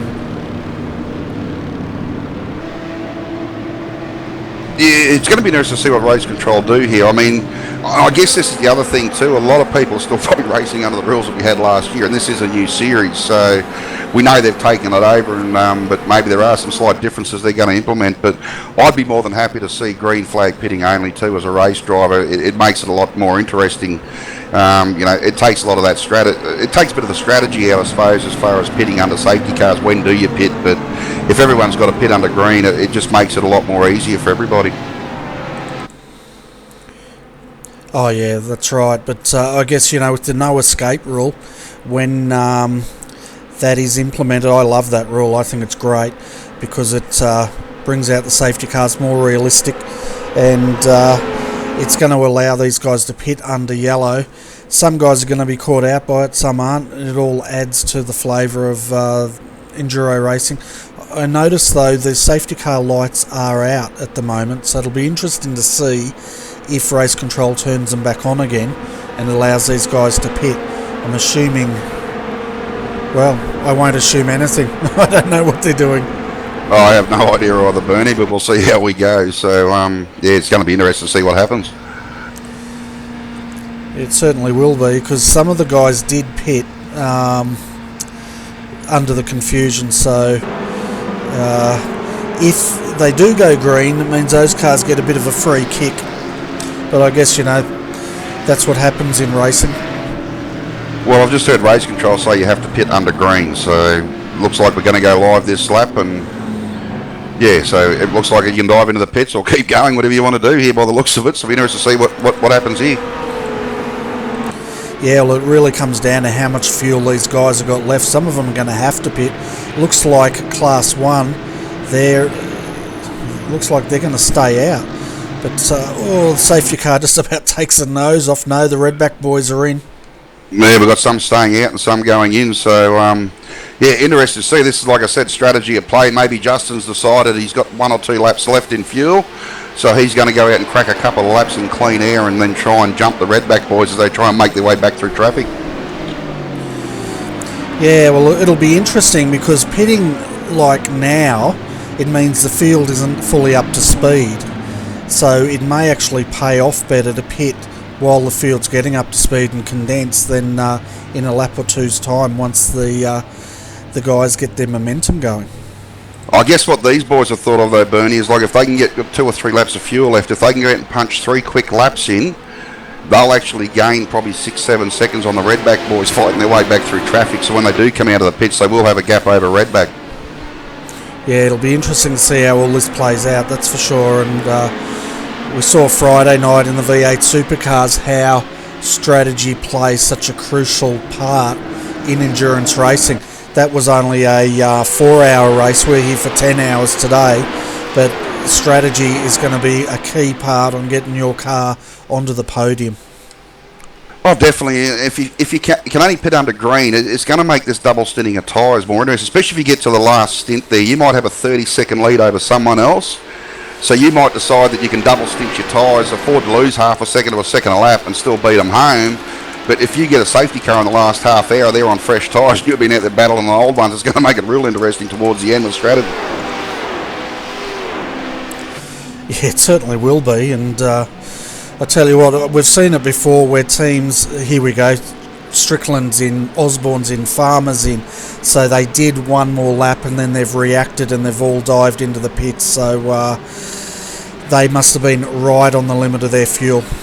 Yeah, definitely, and like I said, the it probably didn't work out too bad for Redback. The HPDs have got the quickest pit time, so that if anyone else pitted back there, they would have been able to beat them out of the pits anyway, so it will be interesting to see where all these boys come out giving that extra lap they did.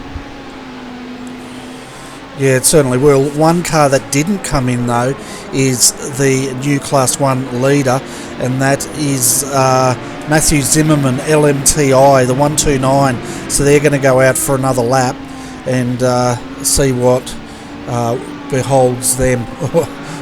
I guess that's a good word, beholds them. Yeah, they've got Dynamic Sim Racing right behind them and stayed out as well, so this is all very interesting. So interesting to see how this all plays out. Yeah, well, I've got Dynamic Sim Racing as already doing a pit stop. They did a 32.9 second stop. So I'm wondering if this was one of the cars that did come in under safety car, in which case they've definitely got a big advantage at the moment, because Matthew Zimmerman's going to have to bring that car in, and if Dynamic Sim Racing don't, they're going to have a good margin till the next safety car. And we just saw the TD Racing car actually jump the other car in the pit stop. They were just that fraction a bit quicker, so it was quite interesting to see that as well. But now they're buried deep in traffic here, so we'll see how they go.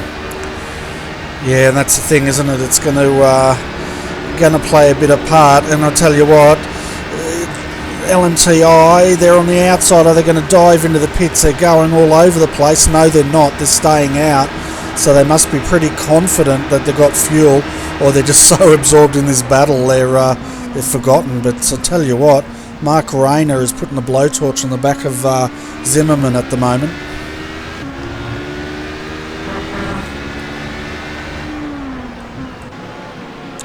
So looking at the pit times here, folks, the fastest time we had was the 151.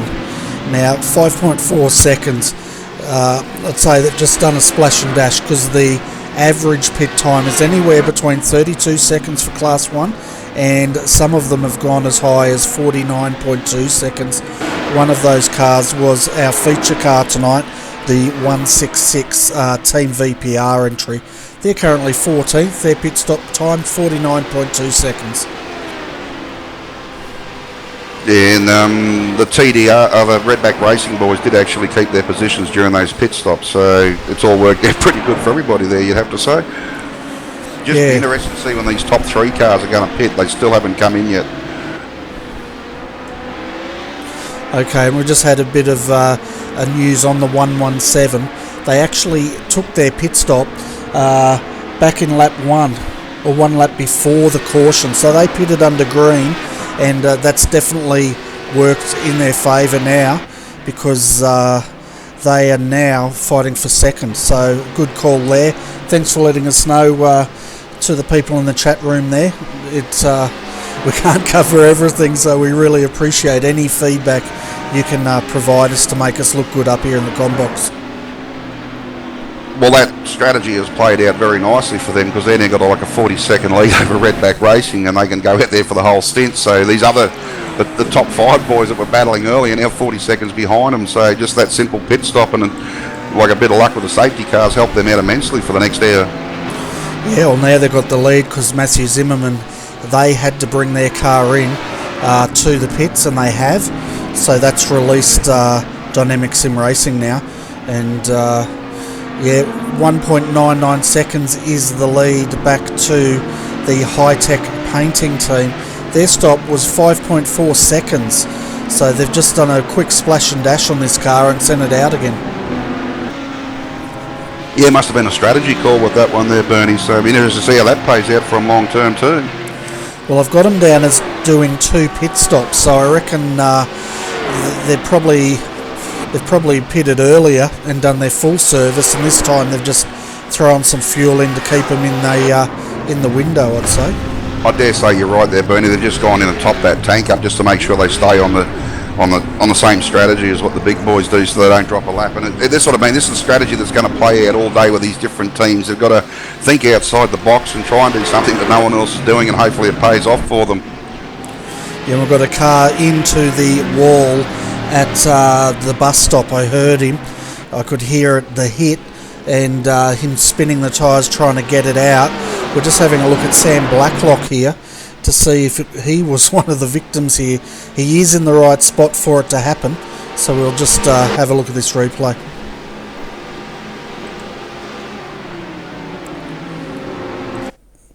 Oh yeah, he got into well, he got a bit of a tap there by the Class 2 leader, and that is the Evolution Racing Australia entry. Yeah, if it is the Sam Blacklock again, those poor boys have had a very rugged start to the start of this race, and they're chewing through their fast repairs very quickly at that rate. Yeah, and he's not getting that out. It's buried. You can see. Oh, has he got it out? Has he got it rolling? Yes, he has. Good job. But yeah, rough night for these boys. It sort of gets like that, doesn't it? Sometimes you can have a great run, and other times you wonder where you kicked the black cat. Yeah, it is interesting, especially in this. Sometimes all your bad luck comes early. I know we did the Bathurst 12 hour last week, and I think we chewed through 4 fast repairs in the first 3 hours, and then we did the next 8 hours on one. So your bad luck sort of comes and runs. If they can get out of the way early, I guess the big thing for them though is if you're having all your bad luck early, you've got to really manage it later on in the race so you don't get any more. So, especially when they're caught up in incidents that aren't their fault, it's just one of those things. So it'd be interesting to see how it goes for them, and they just got to manage it from here and really drive smart so they don't chew up too many more.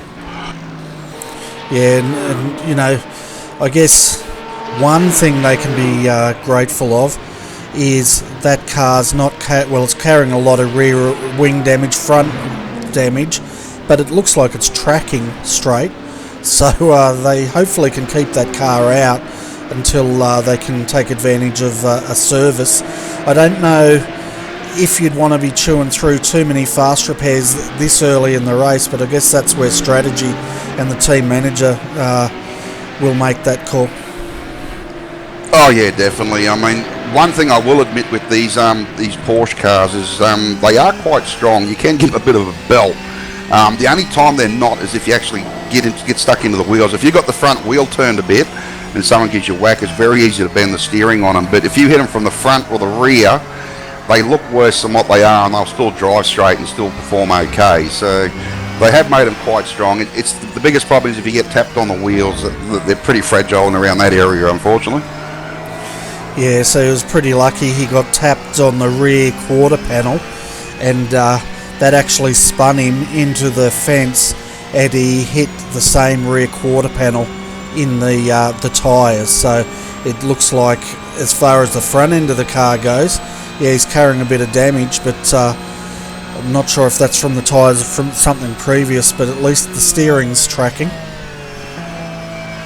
I mean, that's the biggest thing with these things. You just want make sure that steering's straight and everything's nice and sweet there. If you can get away with an accident with that, you can pretty much manage the panel damage on them. They're not a big car, like as far as in the draft. They're not like a GT3 car where they make up heaps of time. They don't have a lot of aero on them, so even when you get in the draft, you might make up 0.1, 0.2, but they're not like a GT3 where you can make up 0.6, 0.7 in the draft. Yeah, and the other thing, a few of the V8 supercar drivers were commenting about the Porsche, and it'll be interesting to get your point of view, is that they were saying this car's a really good stepping stone for the supercar, because a lot of them were saying that the new setups on the supercar or the tyre model or whatever they've done from the release, this car and the supercar handle very similar, and the big difference though is the amount of horsepower. Now, I haven't driven the V8 supercar, so I can't verify it, but I was hoping you might have some info on that. Oh, I have driven both. Ray, who was in the car earlier, he actually mainly races V8s for our team, so I help him with setups regularly, and they are right. The similarities in driving these two cars are the same. You've got to lengthen your braking compared to like a GT3 car, and you've got that understeer, so you've really got to try and get the car to flow. You've got to get it pointed. You can drive them out on throttle, these Porsches. If you give them a bit of throttle on exit, you can get them to straighten up the same as like you can the V8 supercar.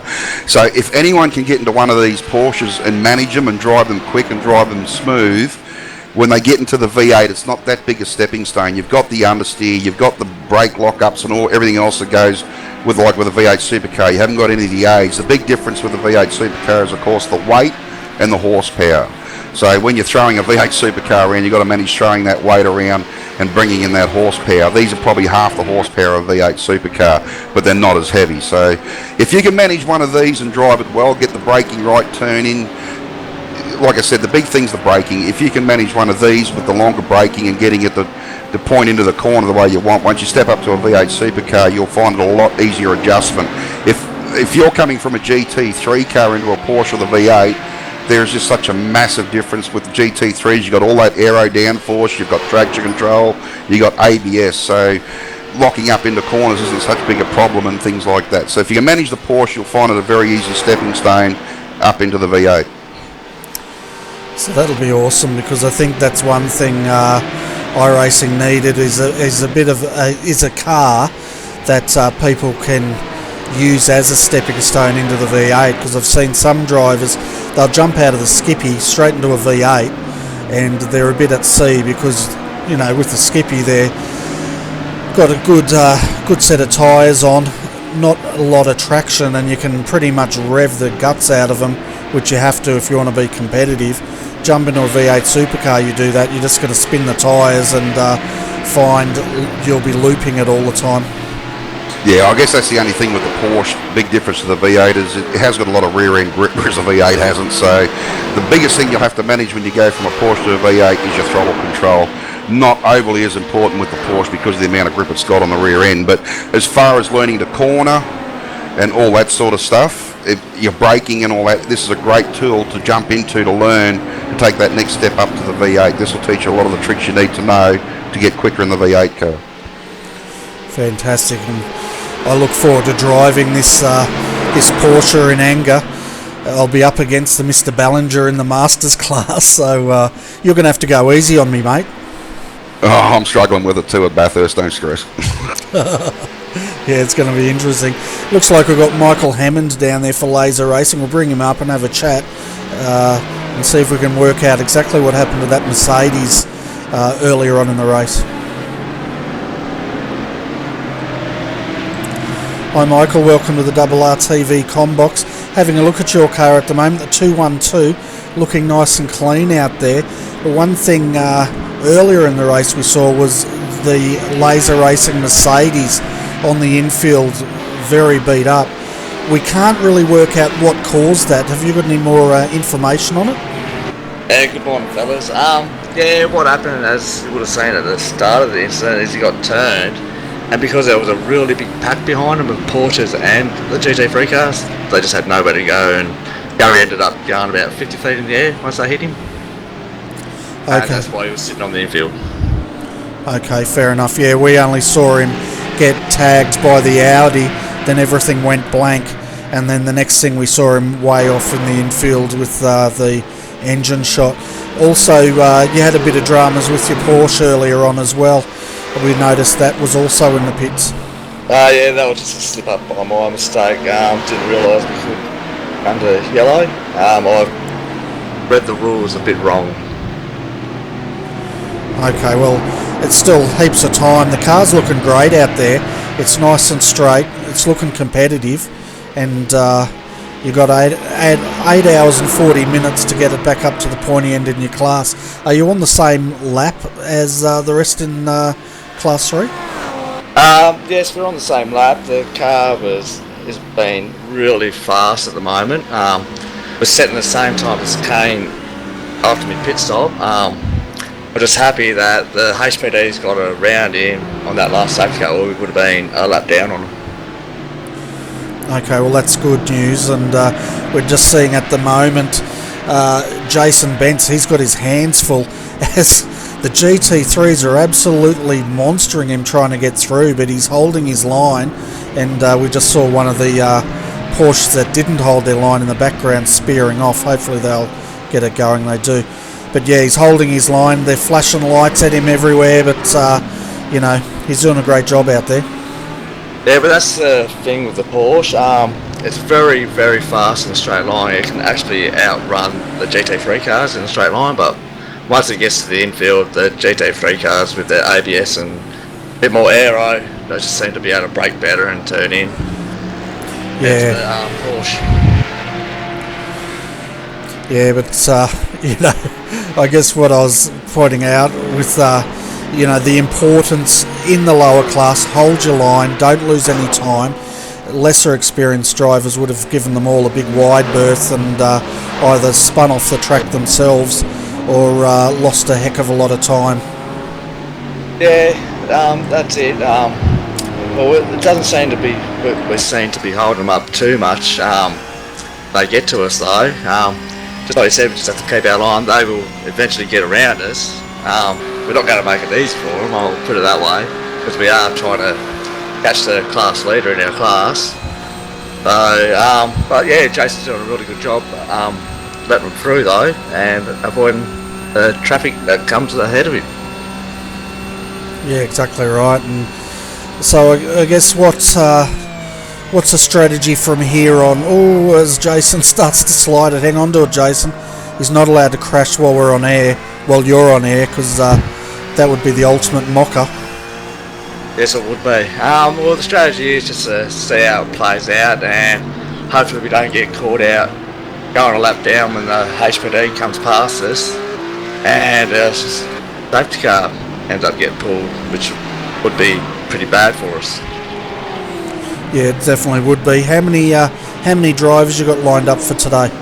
That's just three of us. Me, Jason, and Brian Boyle. We're really hoping that, because we just signed up Jackson Evans.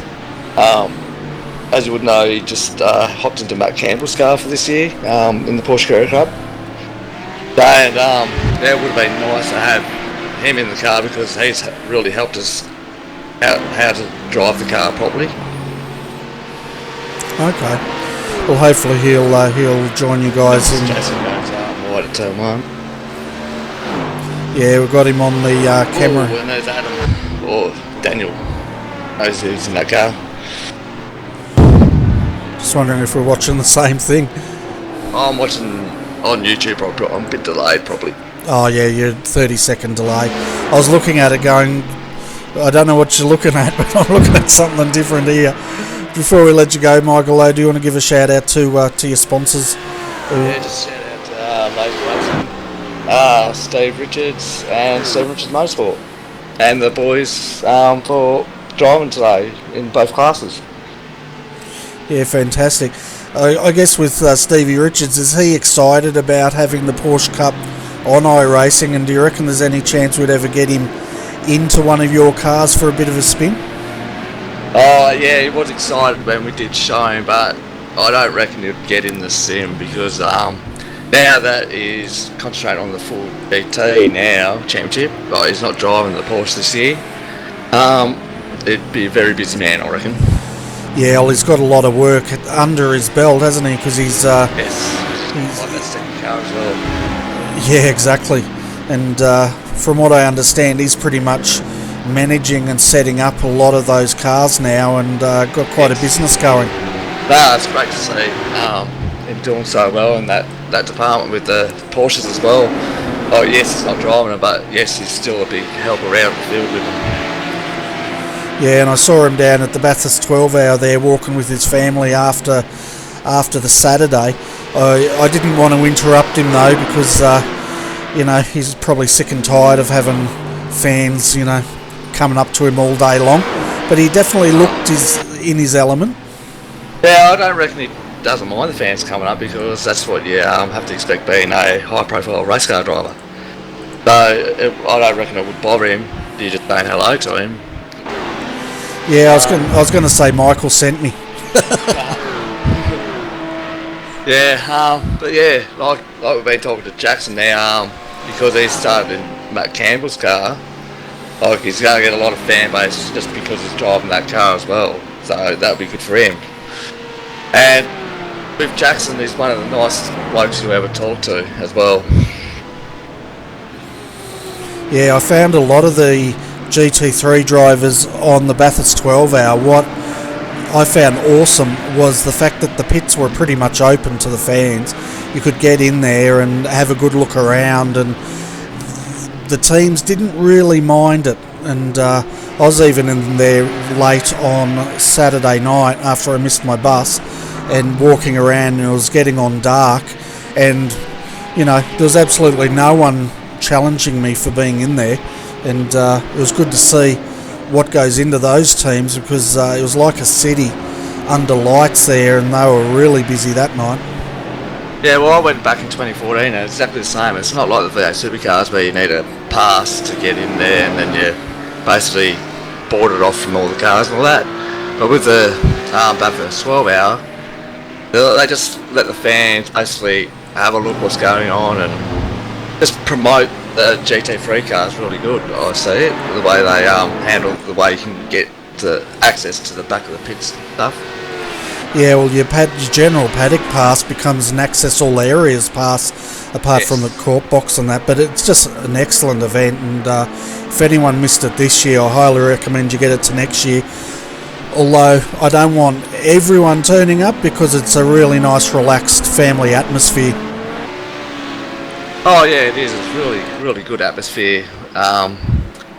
Never been there before, and if you've never been to Bathurst before and want to go, I'd definitely say go there, because video games and the footage on TV does not do that track justice with the elevation. Yeah, I can attest to that. And one thing I don't recommend, folks, don't go walking all day in the extreme heat and then run out of water and try walking back up to the top of the mountain, because it's no fun at all. But you do get a very big appreciation for the gradient. Or as we see Reece Gardner, he's getting that car sliding, sitting in third at the moment for Fusion Sim Racing, and doing a great job. But anyway, Michael, thanks for popping in, mate. We should let you get going so we can get back to seeing where everyone's positioned on the track. Alright, thanks for tuning in, Tim. Great. I'm doing the telecast as always, and just have a great day calling the telecast. Yeah, we will once we wake up. It'll be great. Right, have fun, boys. See you, buddy. See ya. Wow, he left quick. It was like I didn't even get to hold the door open for him. He was out there quick smart. Oh, that's that new ejector seat I fitted. Is that what it is? I was wondering why he had a skylight. Yeah, we have it now. Yeah, so at the moment, Class 1, well, it's still being led at the moment by the 117, doing a fantastic job out there. And who's in the car at the moment? It's Mark Rayner still in there, Dynamic Sim Racing 3. Having a look at the gap, they've got a massive gap at the moment, back to Matt Danson. It says here, well, 12.048 seconds is the exact gap. And then sitting in third is Reece Gardner. We'll see what his gap is. He was 41 seconds down, and we'll see if he's closing up.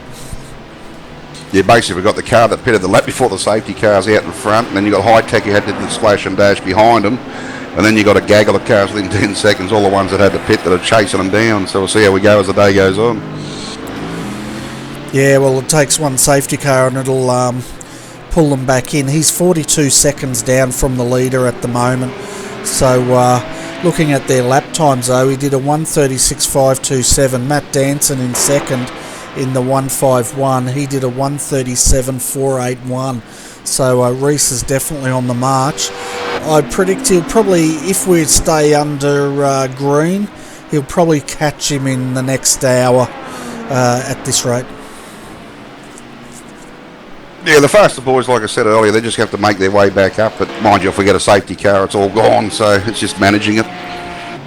Yeah, that's right. It ebbs and flows, and nothing to get too excited about in this time of day. One car that I am having a bit of confusion with, the Performance Motorsports HPD is carrying the number 23 at the moment, which makes it difficult for me to find him because I'm counting him as a Class 3 car most of the time. Yeah, there was a couple of cars that, being first race of series, that turned up the wrong number and they had to start from the pit. So they've managed to keep out of trouble and fight their way back through. Yeah, and they're the things that'll get ironed out, aren't they, as the series progresses. No doubt we've got new teams coming to this series this year, and it's definitely a trial by fire for a lot of guys. We saw last year Swift Racing, they're back here. They pretty much debuted, didn't they, last year, I think in the AC at the start, and compare them at the start of the season to the end, and it was chalk and cheese. Yeah, definitely, and unfortunately for those boys, they've run into a bit of trouble there earlier on too with all that shenanigans that was going on. So they're a couple of laps down on their class leader also, but I think they're 1 lap down. So we'll see how they go as the day progresses. Oh no, they are on the same lap. Sorry, no, yeah, they are definitely 1 lap down. So the two cars you've got are the Fusion Sim Racing, and you've got the Blackout of Motorsport, are actually got a lap over everyone else currently. So obviously something's played out there with pit stops and things like that. So. Yeah, well done to those boys for managing to get a lap on everyone else during all the pit stops and confusion of earlier on. Yeah, well, while we're at break, some of the lower class cars were getting a wave by, and I saw that while the commercials were running, so that might have played out. We also just saw the Race on Oscar, I think it was Sam Blacklock's entry that he was driving. I don't think he's in the car at the moment, but it was around again on the infield, so... We've got 367 just requested a tow. They've gone into the pit exit wall again and got stuck in the tyres for the second time. Yeah, so we're under yellow again here. We'll have a look and see if we can work out where this was.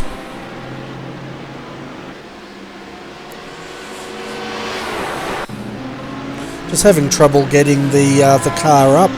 The 367. Who's driving it? They've just towed it back to the pits now, Bernie. I think, I can't tell you who was driving at the time, but it's done the old rear end lock up into turn 1, ended up buried in the tyres there and he couldn't get it out. Yeah, it's pretty much a replica of what happened the first time. Yeah, just play the earlier replay.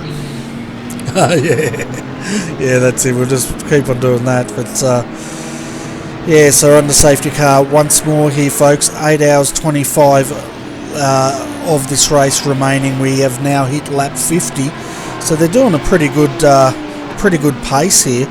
Looking at 50 laps in an hour and a half, that means, here you go, Tim, work out your math thing. How many laps do you predict they're going to make before the race end? Honestly couldn't tell you because I'm not that good at math. That's why I drive a truck for a living. Okay, so you're not even going to guess? No, I can make myself look like a fool quite easy without doing that. Oh man, you're meant to play. You're meant to play. This isn't fun. Yeah, I know. It's life.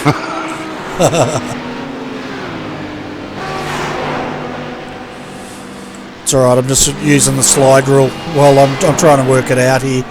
And you can see I enjoy these little games.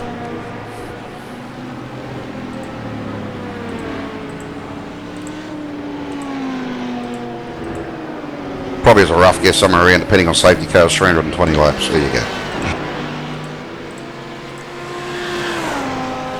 Okay, 320 laps. Yeah, you're going to be close. I'm predicting we're going to be around about the 301 laps. But I think I'm going to be wrong. But that's okay. That's about 6 hours, so it might be more, 400. It'd be interesting to see what the viewers think in our chat room. So, how many laps did you say, you reckon? 20 as a rough guess. Probably not quite that many. What you got? You said 50 in an hour and a half, didn't you? Yeah, 50 in an hour and a half. So, I reckon 301 laps. You reckon about 350 laps, didn't you say? 320 I'll go. 320. We've got one person has jumped in saying between 310 and 335 laps they reckon they're going to do. And another one of our viewers said, no, we reckon they're going to do 425 laps. So it's going to be interesting to see who gets closest. I'd say for your prize you'll get a big jar of jelly beans, but yeah. Well, we'll get a big jar. I don't have any jelly beans to be left in it. No, we're going to eat the big jar of jelly beans. We'll just tell them that they won, and we're going to eat them for them. Yeah, we're just doing our bit to help out the fitness of Australia, Bernie. That's all. Yeah, that's it. So someone's got to carry the weight, so to speak, of the country. I think I'm carrying half it for most of us. I think. Oh, it's all right. You're just like a big teddy bear. That's all. No comment. Depends on my mood. Yeah. You need to have a shirt that says "This teddy bear bites."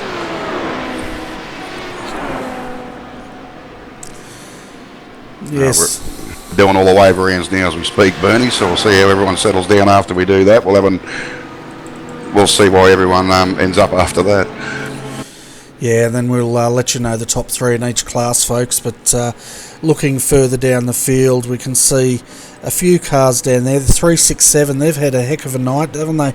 And they're going down more laps as that car's being serviced. Mark Dial jumped into that car. And yeah, so we've seen it into the wall twice. The second time's why we've got a safety car caught in the fence at the same spot. And Deja Vu must be feeling the heat. The 211, 6 laps down at the moment, but that car's looking nice and straight. They're pretty much just out there to get that car to the finish, and they're on track to do that. The other car, the 360, this is a car that we saw come to grief big time on the infield.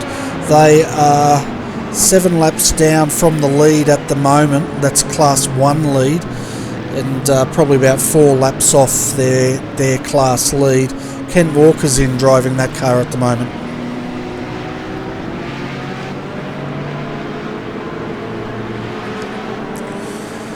But we still have no retirements at the moment in this race, so that's pretty good considering how long we've been running for.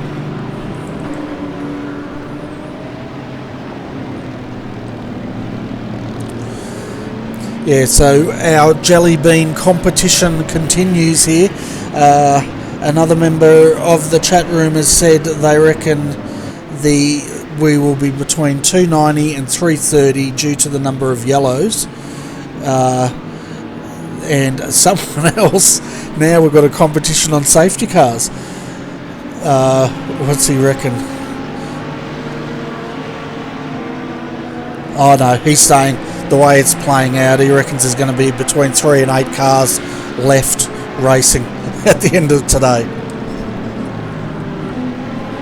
I think there'll be a few more than that. They've actually got, I thought it was 2 fast repairs. They've got 3 Bernies, so that'll make it a bit easier for everyone. Oh, 3, okay. So that means 1 per driver, roughly. Unless you're in my team and I get all 3 and they've just got to do what they're told. Of course, because you're a team player. There's no I in team, but there is one in Tim, mate. How long did it take you to come up with that slogan? Oh, I've had that one since I was 16.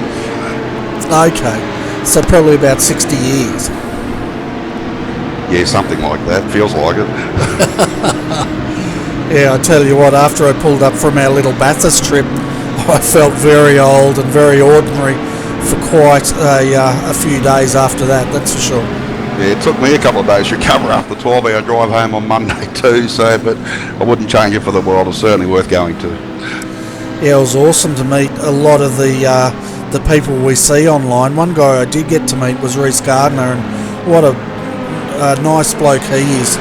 And of course everyone knows him as Southpaw Racer out there in YouTube land. but a really genuinely nice bloke to have a chat to, and I was pleased to meet him. Also met other people. Scott Stevens, got to meet him.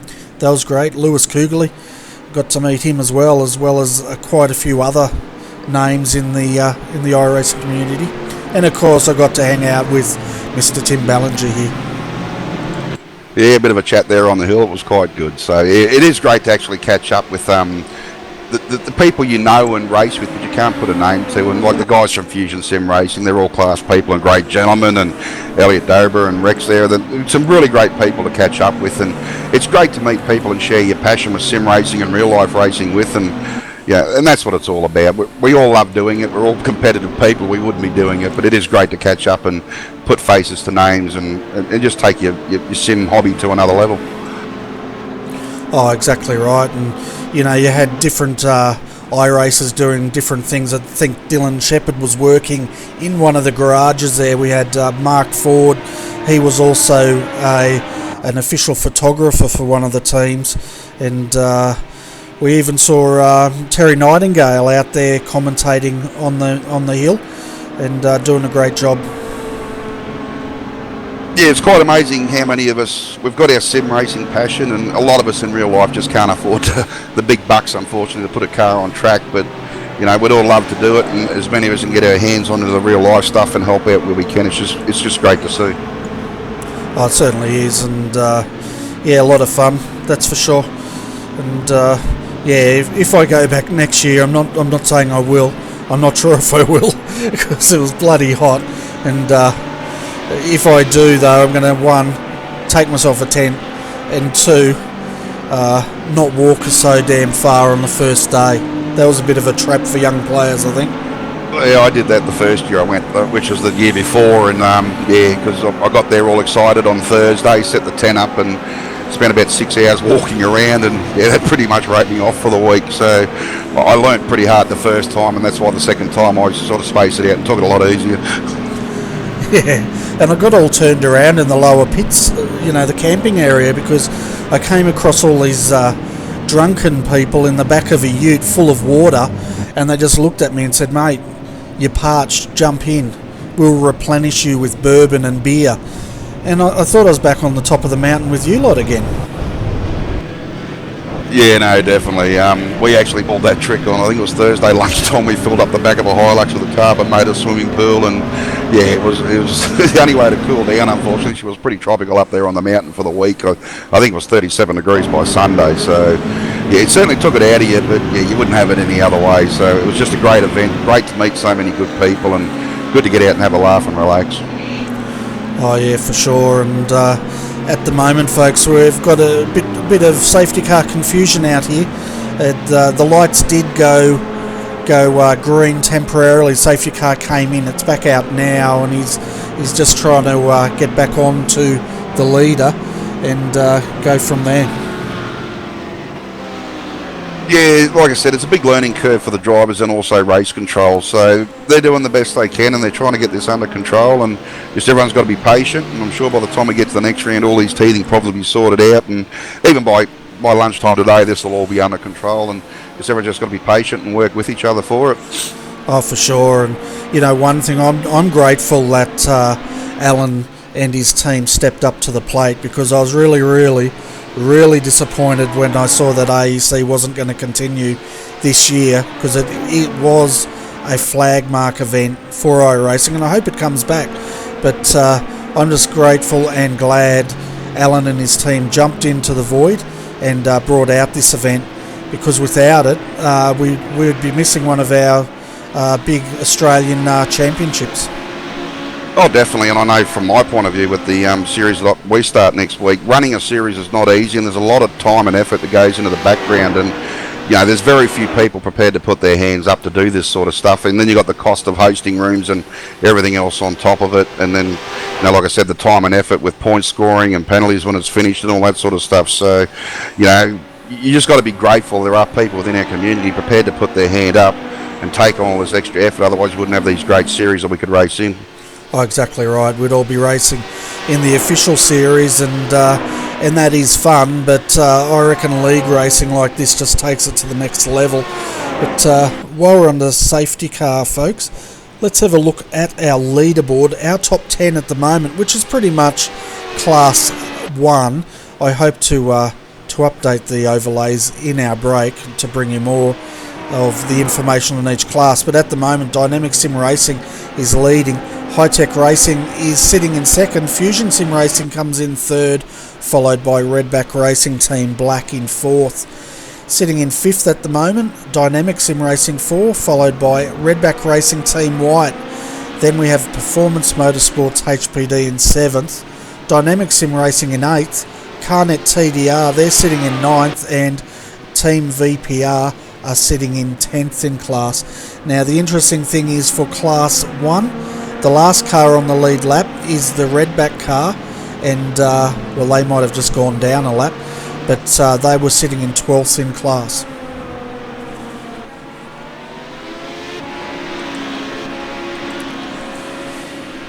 Just going to go down and have a look here. As far as Class 2 goes, the GT3 class, that's still being led by Blackadder Motorsport, the 366. Then we've got Selby Racing in second. Third is Arm Racing. Fourth is Swift Racing. Fifth is Lone Wolf Sim Racers, so that's a new team I haven't heard of before. Now looking at the Porsche Cup class, it looks like that's being led by Team TTL, followed by TDR 237. That's your car, I think, Tim. Then we have the 266 Blackadder Motorsport sitting in third. Fourth is the 212 Laser Racing, and then rounding out your top five in Class 3 is SimSpec Engineering, the 274 entry. Yeah, great to see the two old dogs have had a great start to the race. The car's nice and clean, and yeah, up in second place. A great start by the boys. Yeah, it certainly is, and as always, mate, they're going to make you look good, aren't they? I just hope when I get under, I don't make them look bad. That's the biggest thing I'm worried about now. Oh, you'll be right. I reckon you should be in there, though, commentating and driving at the same time. I know you've got the skill. Yeah, I was a bit worried they didn't turn up till a bit late this morning. I thought we were going to have to do that for a while, but yeah, I think I've got 11 laps before I've got to jump in the car, so we'll see how we go.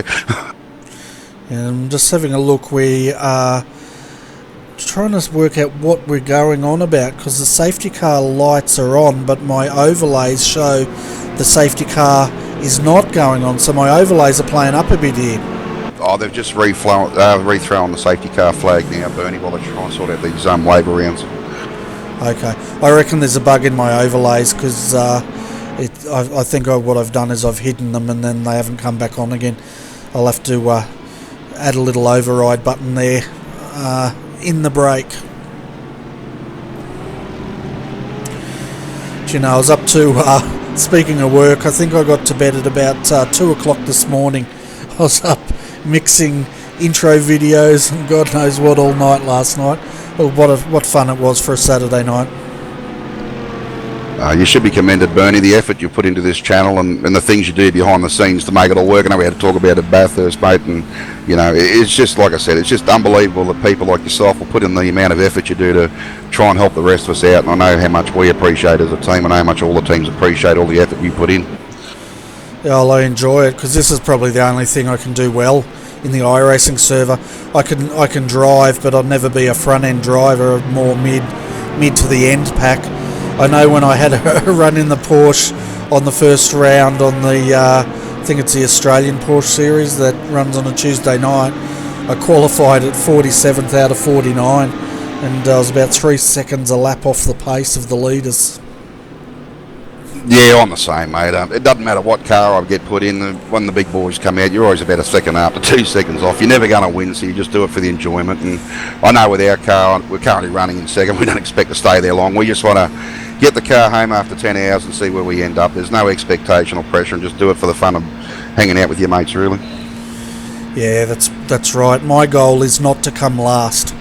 So I basically hang on to grim death until there's a first retirement, and then I can breathe easy. Whatever happens after that, it's all cream to me.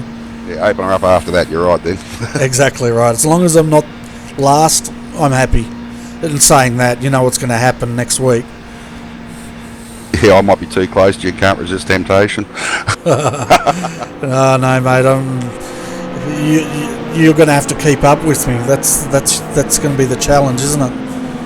We're going to be tearing the track up. Yeah, we'll be tearing the track up in split 3, but we'll be right. Well, that's what I like about having the Masters class. One is I'm not racing against all these young guys that know how to turn a wheel and have the reactions of a bloody God knows what, something a lot better than me. But also, it gives me an excuse, because I'm in the Masters class, but 3, hopefully I can keep up with you blokes.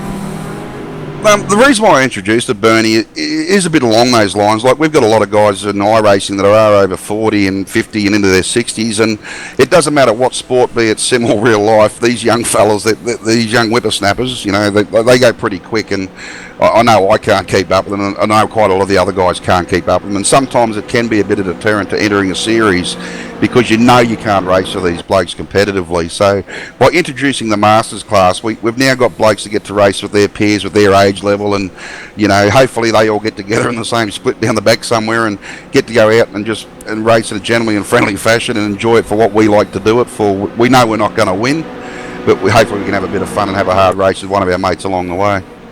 Yeah, and be competitive in that class and have fun. But saying that, you know, in the go-kart days when I was racing, they used to have a Masters class in that. Half of those blokes, they were fast and they were mad, but they went out for the same reason. They got out amongst their peers, they had a great time, put on a great race, and had something to talk about after the race over a few beers.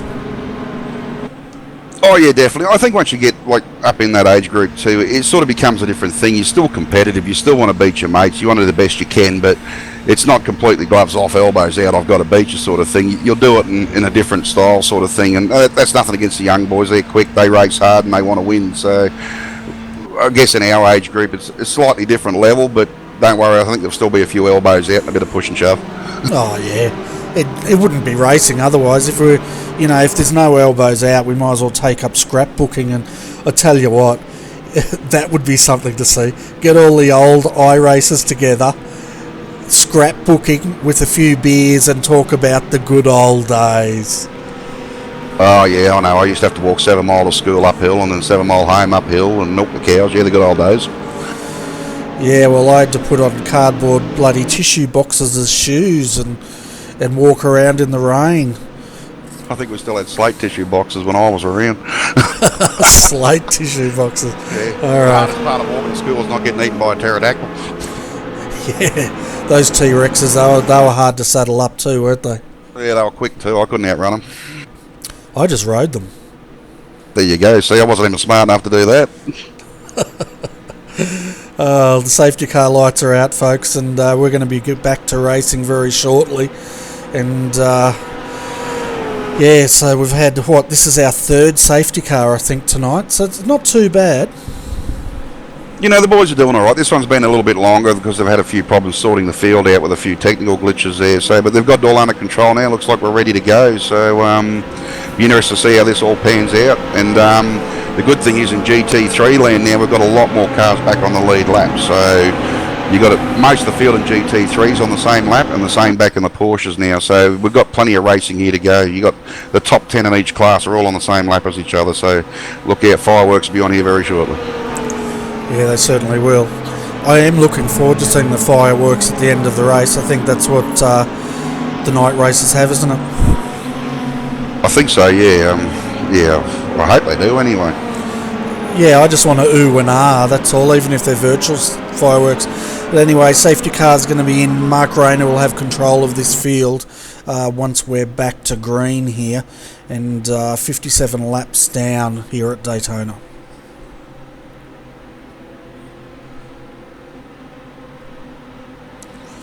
So safety car should come in, and Mark's making sure he stays a bit further back this time because the safety car's really aggressive. When it wants to go in, it just goes in. But we're under green here. You can see the leader of Class B GT3s sitting there. He's about to get swamped though by a bunch of GT3s or HPDs.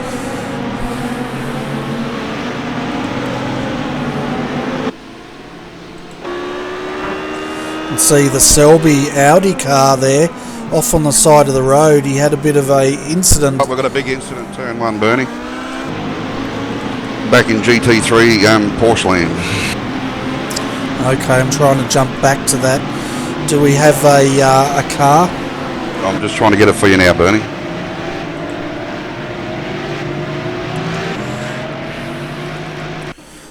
Might have been our mate Lewis Kugley, I think. Yeah, all I saw was a GT3 car going underneath the Porsche, so I can't get back to the incident, unfortunately. Yeah, I can't get it up here either. It's just trying to get back to who was involved here. Jump back. Looks like car 274 was one of the ones involved in it. Yeah, so we're jumping back here to Nathan Hapatz. We saw him off on the side of the circuit, so he may have been involved in this.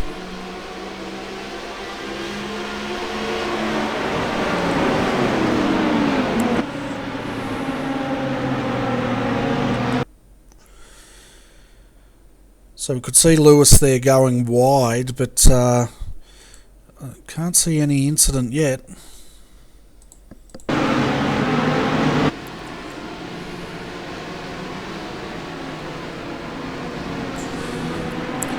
Yeah, I couldn't pick that up, Tim. Yeah, it's just unfortunate the replay won't go back and show it on my screen either, so, but there was definitely at least 3 cars come together there. I think a couple of Porsches and a GT3 car. As they went to turn 1, they were pretty congested and it was pretty tied up. So yeah, we've got now Nathan Hapatz bringing the Selby entry into service. There's also a HPD, 2 HPDs coming in with no nose on them. Trying to get a number on what that car is at the moment and to update the viewers, but there's been a big incident here with the HPDs. I think that might be one of the redback cars in big trouble as well. Yeah, what we actually had in that incident in turn 1, Bernie, was the blackout of Porsches going into the back of the blackout of GT3 car. So yeah, a bit unusual for the team to get tangled up like that. Oh, for sure. It's not a good look, is it? But we have seen crazier things happen here at Daytona. And one thing I did see, the most bizarre incident I saw, one of the spectators actually caught it when we were off air and sent it in. But it was the most bizarre thing. You had a HPD, it was in taking service, and it rolled off its jacks. It rolled all the way down pit lane. Okay, rolled back out into turn 1, and would you believe it, it got hit by its sister car. And you can imagine the debriefing. It was unbelievable.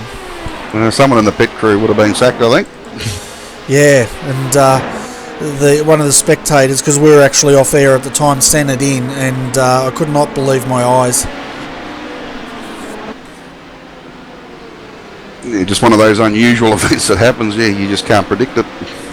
Oh, exactly right. And to be fair to the team, I think they said there was some sort of bug that they lost control or something of the car and it just rolled away.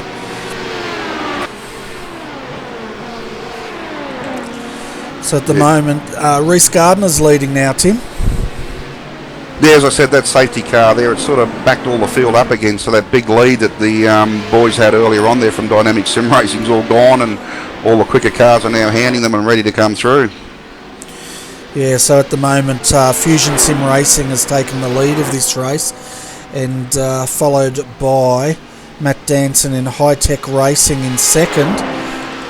Third, we have Joseph Fabian for Redback Racing Team.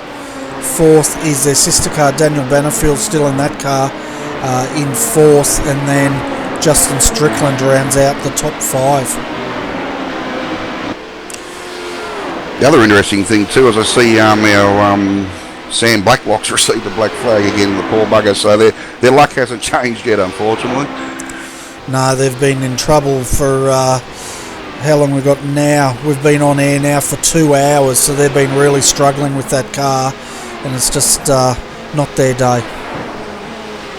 Yeah, sometimes it's like that. Like we know he's got the speed. He put it on pole. He just got caught out early in an incident, and I think he's just been trying to fight his way back from there, and just hasn't really worked out the way he wanted to for him. So, but hopefully the day gets better from here on in. Yeah, I'm just having a read in our chat room. There's a few people a bit upset with the way the safety cars have been handled and affecting their races, but just having a look.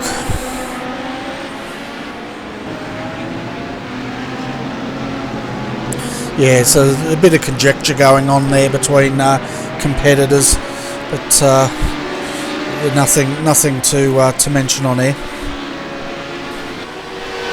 Yeah, like I said earlier, new series, you've got new organisers putting on a series, and you're always going to have teething problems no matter how well you try and organise and plan. So just one of those things, and then you get the odd glitch with iRacing, which sort of compounds the problem. But these things will get sorted out as we go, and everyone will have a far better understanding of what they need to do and when they need to do it, and we'll be right. Yeah, that's exactly right. Looking at Class 2, Class GT3, I'm just going to call it, looks like that is being led by Blackadder Motorsport, the 366. So they're doing a great job there. And then we've got Arm Racing Mercedes in the Tiger Skin out entry, sitting in second at the moment. Yeah, Arm Racing are one of the younger teams. They were here last year and sort of come to grips with it towards the end, and I've noticed this year in the GT3s they've been really starting to perform a lot stronger. So as the season goes on, I expect that team to get stronger and stronger as it goes. Oh yeah, as they develop as a team and start getting the car set up right and all that. I'll tell you what, you'd know this, running your own team in iRacing, a hell of a lot of work and effort has to go in, doesn't it? Not only in getting the right drivers and the sponsors and the cars painted, but also working on those setups can take a very long time. Yeah, you sort of got to all work together, and like you get a group of guys together. I mean, with our team, we're trying to be more probably not so much worrying about whether we're at the front or at the back, whatever. We're just more worried about getting together and having a laugh and enjoying what we do together. So, but yeah, having said that, there's a lot of effort that goes into paints. Like to properly paint one of these cars off the template, you're looking at someone putting in 3 hours of work there alone. Then you got to get them all sent out to the different team members, and then you're taking into account you could have up to 5 different style of cars racing in any team. So, you know, there's half a week's work gone just in painting cars. And then you got, like you said, everyone's got to come together, work on setups. And then when you get into a team environment race like this for a 10-hour race, you've got 3 drivers in a car that have all got to come together and decide on one setup that's going to work for all 3. So there's compromises, and that all takes time. And like I think we did 130 laps of testing yesterday, the 3 of us. So, you know, that's a lot of time and effort put into just to try and set up for one race. Oh, it certainly is. That's why we have a month apart. But how many hours would you estimate one car would have taken in getting the drivers up to speed, getting it painted, getting the setup that they're all happy with, and getting that car on the grid? Well, I can only take it from our car. Like from the moment the Porsche was released, I used to love driving the old C-Spec that they had on iRacing. So this one's very much like that. So I've enjoyed the challenge of learning the car. Probably you're looking at 6 to 7 hours just in learning the car and what setups change and how the car's affected. So just trying to get a handle on the car was 6 to 7 hours of work. As far as preparing the drivers for this race, I think we put in something like probably 6 to 7 hours. Like you've got a V8 driver that's jumped in with us, and I know Darren does a lot of GT3 and that sort of stuff. So you've got drivers coming from different class cars to jump into this to race with you. So you spend a lot of time helping them out prepare as well, getting them up to speed. So, and then if you take in the painting and different stuff, you're probably looking about 25 hours of work to get the car on the grid. So yeah, huge time investment there, and that's just to get one car on the grid. Imagine if you're doing that for a couple of cars. Like I know the Redback boys, that's a team I used to own. They've turned up with I think 3 or 4 HPDs today. Yeah, I guess in some ways that's a little bit easy. You've got 12 blokes working on it on one car. Our team, we're a bit stupid, I think, in some ways. We've got a HPD and a Porsche out there, so we've had to spend a lot of time working on 2 cars, if that makes sense. So, you know, you're doubling your effort to try and get one car on the grid to get another one, and it's a completely different class and a different car again. Like, I think I spent 6 hours with the boys yesterday in the Porsche, and then come out last night and spent another 2 hours with the boys in the HBD finalising their setup. Yeah, it's a heck of a lot of work, but I know you're pretty good with the car setups, because I know one that I was lucky enough that you loaned me. I was very impressed with it. Hopefully, I'm gonna use it to beat you with. That would be even more fun. Oh well, I better not send you the updated version then. I was waiting for that. I'll keep that one for myself. Yeah, great. I shouldn't have said nothing. No, you got me stressed now, Bernie. Might have to be some secret squirrel. Yeah, secret squirrel. So we're just having a look here. While we're on with Arms Racing there, the Swift Racing car had a bit of a coming together, but he didn't quite spin him around, but he did redress, which we saw, and now he's back racing the Arm Racing car for position. Yeah, sometimes you get involved in an incident, you think you got room to do it, and all of a sudden it just runs out of room. And the best thing to do is, if you can't make a clean pass and you do make a bit of a mess of it like that, you just hand the position back and then work on making another clean one, and that's the gentleman way to do it. And I think all the people respect competitors who do that sort of thing on the track. It's great to see. Yeah, it's becoming part of the sim racing etiquette, so to speak, isn't it? Oh yeah, definitely. I mean, it looks like we've got another safety car here, Bernie. We've got another car that requests towing, car 214. Okay, yep. Safety car is out. We'll see if we can work out what's happened to car 214. So yeah, Todd parks and heavily into the wall there. Let's have a look at the replay. I think he's come unstuck at the bus stop.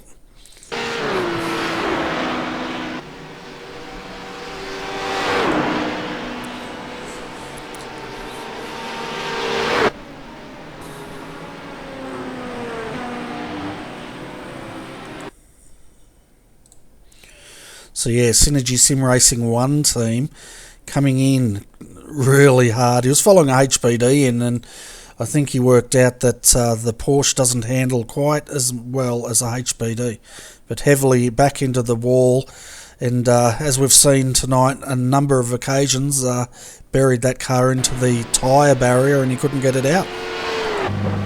Yeah, like I said, the Porsche is a very hard car to get down into there. You're trying to manage the brakes, and you're really modulating up and down on the brake pedals. You feel the wheels start to lock, you release, and then you can go back a bit harder and release, and it's very hard car to drive, especially once you get in a pack. And if, like, I think they've only just pitted, so Todd's obviously just got into that car, cold tyres, and you only have to make a 5-10 metre mistake, and that's the end result. So it is a hard car to manage, and it's going to take a bit of work from these teams and the drivers, especially like with Todd. I know he races V8s quite heavily, so he's jumped into another car, and it operates differently. He's gone from a front engine car to a rear engine car, so the weight's a bit different to transfer there as well. It's just caught him out, unfortunately.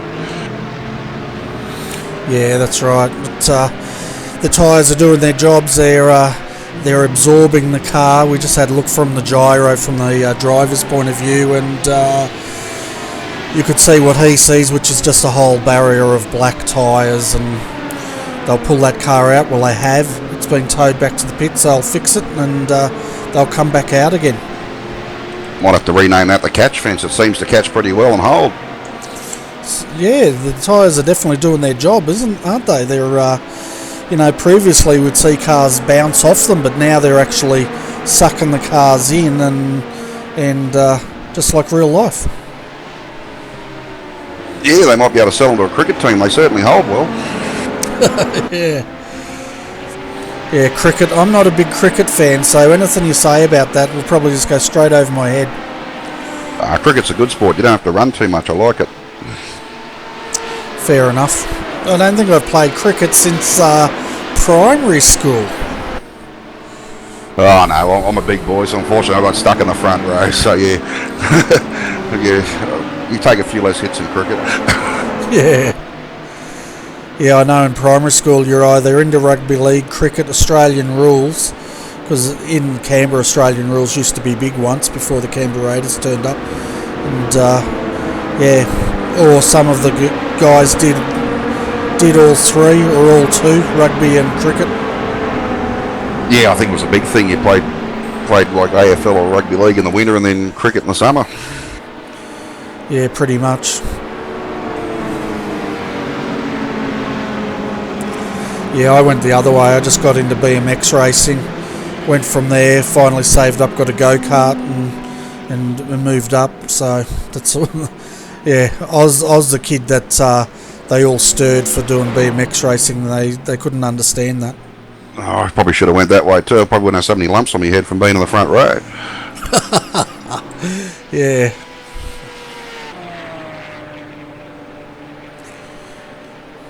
So this must be what's the fourth safety car for tonight. I think it's our fourth one, yeah, so hopefully we won't be under safety car too long and we'll be able to get stuck straight back into it. So looks like they're all starting to line up behind now and the wave rounds are starting to happen, so we'll see how we go. Yeah, well, I reckon, folks, I'm going to need a pit stop. So while the safety car lights are out, are we going to have enough time to go and have our own pit stop here, Tim? What do you reckon? Oh, I hope so. I need a coffee. Yes. So here I'm gambling, folks. Do we start and have a break or do we continue? I reckon we'll just dash out, grab a coffee while we're under safety car. We won't actually go to an ad. We'll leave it up without commentary, and so the viewers can watch while we have a quick couple of minute break here in the comm box.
Okay, folks, back from our pit stop. We're under green here, lap 68 at the Daytona 10 hour.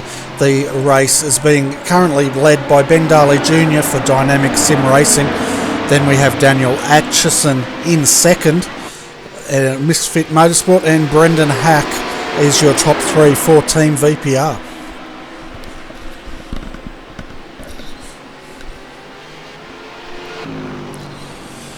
So Tim's probably still having his coffee break, but he will rejoin us once he's done that.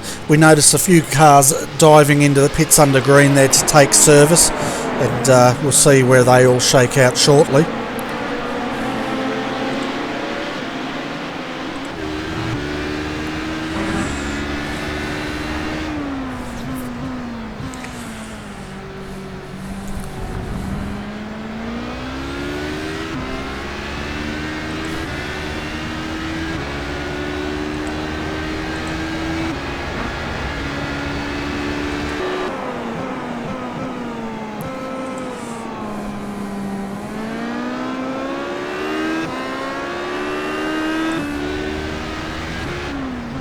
See, in the chat room, one of our good mates, Alex McCullough's joined us in there from the Top Split. So, folks, if you want to check out his podcast, go and check out the Top Split.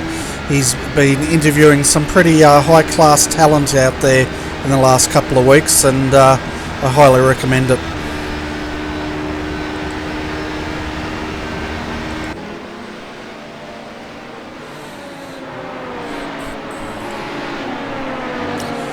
So are you with us, Tim, or are you gone to sleep, mate? I'm just trying to sort something out for the team as we speak, Bernie. Oh, okay, no worries. I thought you might have dozed off. So looking at GT3 class at the moment, the 393 Swift Racing, they've taken the lead from the 366, because I think the 366 came into the pits. Second at the moment is Brett Hender for Lone Wolf Sim Racers in the Audi R8. And that car's looking a little second-hand, but still extremely competitive. And then third, we have Proforce Racing GTI. Sean Thompson, well done, Sean. He's up into third at the moment, doing a good job. And there's no jumps here at Daytona, so he should be okay, I think.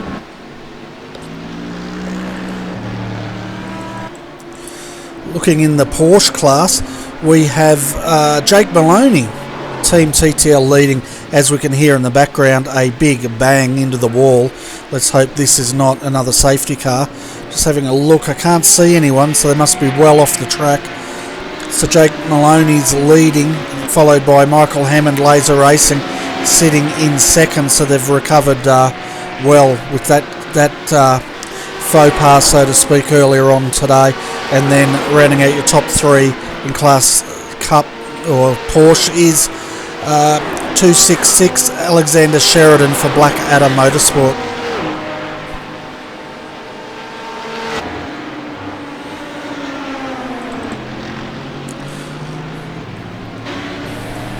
So I'd like to welcome to the Combox DJ from Swift Racing. We've got your car on the TV at the moment, DJ. It looks like you guys are leading Class B at the moment. Yeah, it's pretty interesting turn of events, so we're pretty happy with where we're sitting at the moment. Yeah, we normally see you guys out in the BMW, but of course the BMW is not part of this series. Has it been a big step up to get your heads around the Mercedes? It's definitely been a bit of a change. Eric, who's our setup wizard, who's in the car at the moment, he's been wrapping his head around it for a bit.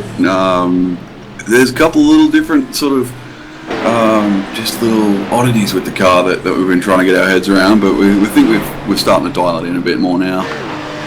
Yeah, fantastic. I reckon it must feel a heck of a lot bigger than what the BMW does. Oh, absolutely. So, but I reckon you'd enjoy the big sound of that big V8, though. It always sounds great.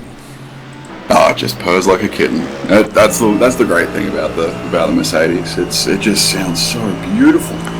Yeah, it certainly does. It's a beautiful car. It's eye to behold, that's for sure.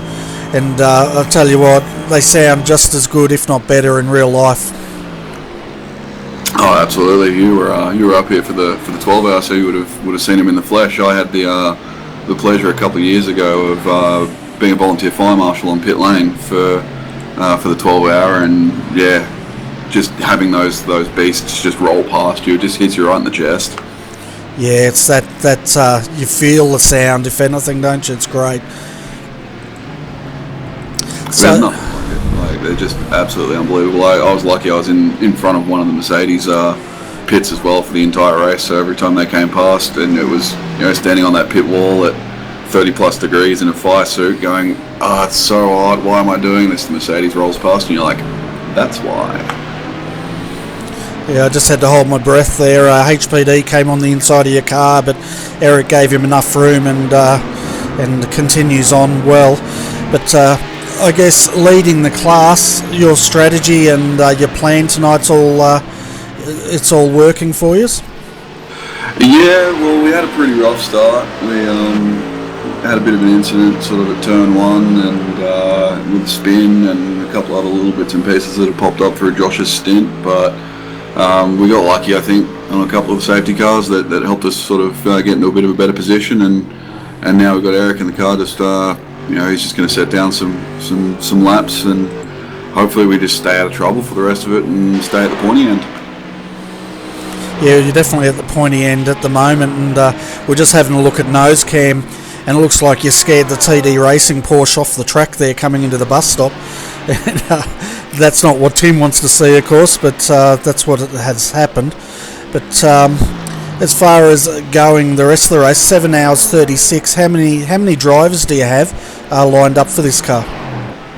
We've got 3 drivers in total, so Josh did a couple of stints to start us off. We've got Eric in there, and we'll put Joel in at some point soon, just sort of playing it by ear and seeing how Eric's feeling in the car, if he's got his rhythm, if he starts to drop off a bit, get a bit of fatigue, we'll plug Joel in and see how he goes. No worries, we're just gonna... Sorry to interrupt you, but he's got car 60 in the wall at turn 1, so he's just backing it out now. Looks like he'll be able to keep going. Yeah, we're just jumping back to the replay there. I saw him in the wall, and fortunately we managed to find it. We're having a look at the replay from the bus stop. It looks like at least he has hit the wall, but he hopefully hasn't hit it too hard, because it just looked like he was nosed in there. Yeah, it looks like he's just bent the panel on the front, so not a big hit. He should be able to drive away. He was just making sure he had clear track to do it, so he's done everything right there and rejoined safely, and away he'll go again. Yeah, it's a pretty hard spot to be stuck on. We saw the iRacing guy, I think he went around in sympathy as well.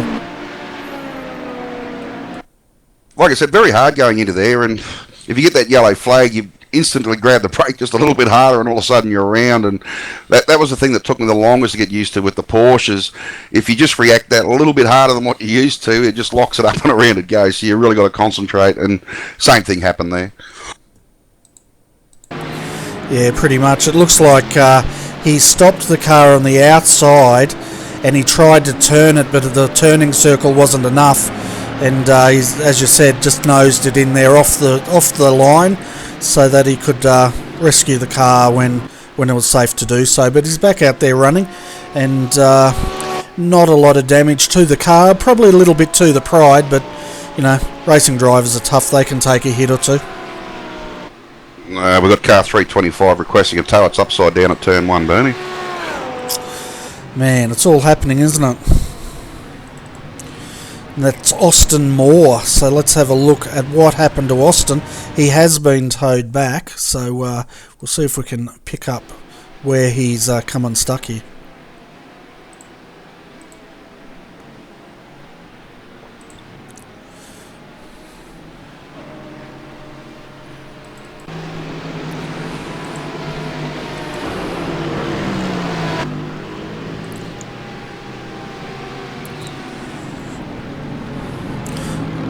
Well, we had one of the HPDs go off big time into the fence back there, so I'm not sure if that's what caused the yellow, but he came in pretty hard.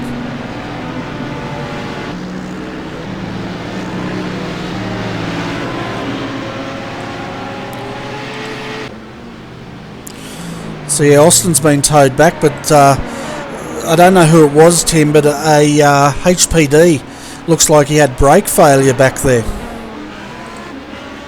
Definitely not what you want in one of them. They're going pretty quick. I'm just not sure which car it was, but might have even been Ben Darley Jr. No, it wasn't him. Anyway, we're under safety car, folks. Sorry, DJ, we'll get back to your interview, mate. So you've got 3 guys in your car at the moment taking to it, and looking pretty good for Swift Racing. You're getting your heads around the Mercedes. You told us you had a bit of an incident earlier on, which you've recovered from. What else did you have to tell us? Oh, not really anything. Just thought I'd come and hang out with you guys. I'm having a couple of technical difficulties at the moment, so I'm relying on your coverage. So, many thanks for that. Yeah, well, we're only you only got another 25 minutes till we have the afternoon off, and then we'll be back at 4 o'clock. So you'll be on your Pat Malone for a few hours there. Oh, I'm sure I can rely on the boys messaging in our voice chat to give me a mental picture as to what's going on. Yeah, no worries. Well, anyway, DJ, thanks for popping in, mate. And before we let you go, though, have you got any sponsors or anyone you want to give a shout out to? No, still looking for those sponsors, but as always, every time I'm up here, shout goes to the boys in the car.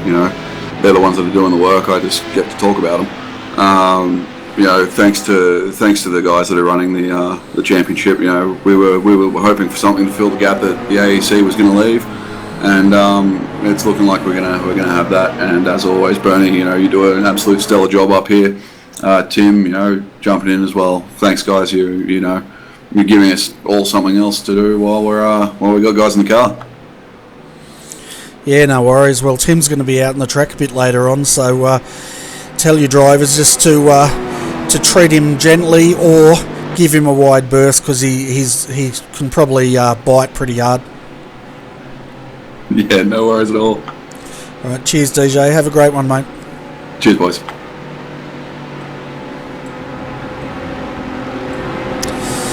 So this must make the 5th safety car. We seem to be getting a bit of a run of them at the moment. Yeah, we certainly do. It's been quite interesting. It's more than I thought, actually. Yeah, but like I said, it's just the technical nature of this track. It looks so simple, and as you've seen, there's so many cars coming unstuck at turn 1, the bus stop, and once they're wedged in those tyres, there's nowhere they can go. They can't get them out, so just been one of those things. Yeah, that's right, but I'm just trying to work out which HPD went into that wall. He went in hard, I know that. Yeah, unfortunately I can't bring that one up, Bernie, to help you out with that one either, so it's been quite interesting, but good to see in Class A we've still got 11 cars on the lead lap there. Looks like the GT3 class, we've got about 6 or 7 cars on the lead lap, and quite a few of the Porsche boys are all on the same lap, so we'll see how we go. I'm just having a look at Reese Gardner. Hopefully it's not Reese that went off, it's one of these cars did go off hard into the wall, and we're just having a look at this replay now. Yeah, it was Reese Gardner. Come off big time on the infield. I knew we saw a car go off, but we'll just see what happens here. Hold your breath, folks. It could be a heavy hit.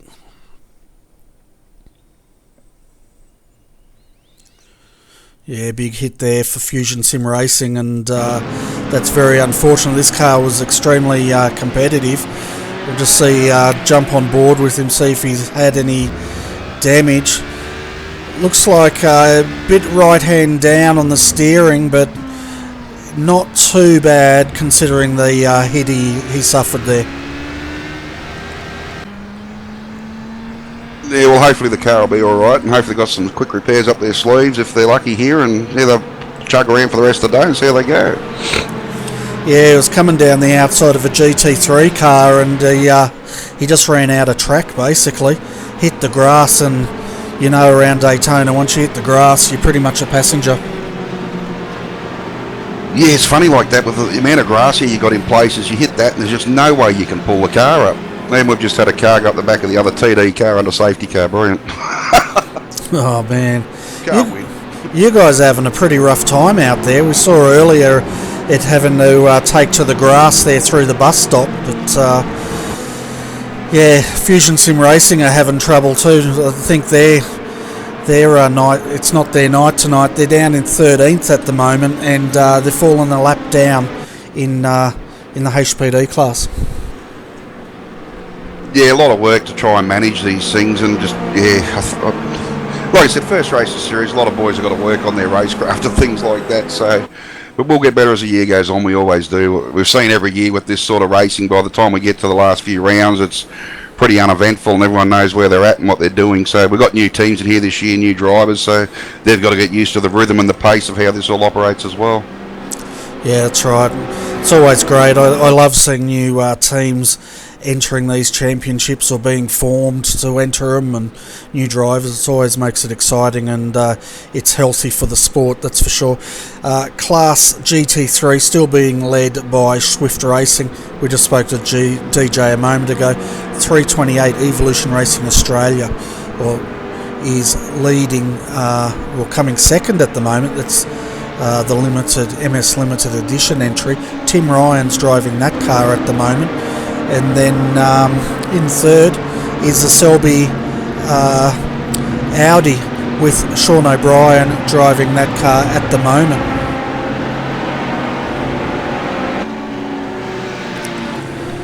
As far as Class Cup goes, that's what I'm going to call it. Jason Dixon, SimSpec Engineering, is leading that class. Second in that class is Team TTL, Jake Maloney, in the number 251, and then third is Laser Racing. Michael Hammond is back in that car, the 212. So looks like you guys are sitting down there in fifth at the moment with Raymond Steer still driving the car. Yeah, those boys pitted just before the safety car, so we'll see how we go. No worries, and I love the way you've turned out the roof. The top of the car's probably the prettiest sign writing I've seen for ages. Yeah, I found that somewhere. I thought I'd chuck it on. No worries. I'm going to have to get a close-up shot of that. It looks so good.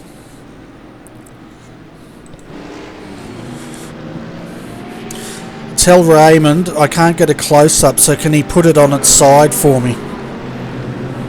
Yeah, I don't think we'll be doing that one, Bernie. I think we'll be right the way we are. Fair enough. I just thought if you had a nice camera angle from on the infield there on the banking, it'd show up nicely. Yeah, it did. It did. I can see the red. It's yeah, not too bad. Very happy with that. If people are wondering what we're talking about, it's a RRTV logo.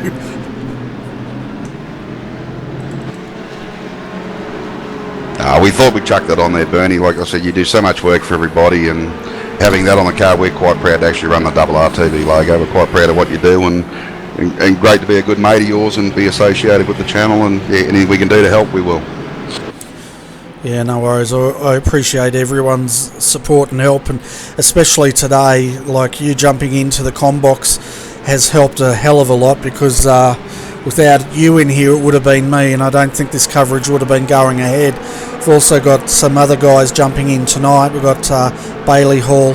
He had a baptism of fire Friday night with the V8 supercar, so he'll be back, and we might have a few other names pop in. Oh, you're quite lucky. I sent a message off to Ray because I was meant to actually start the race, and Darren and those boys gladly shuffled things around to start the car for us, so I could be up here with you. And also want to say a big thank you to Pat O'Hara, who's not even racing today, but yet he's come in to help keep spot for the boys.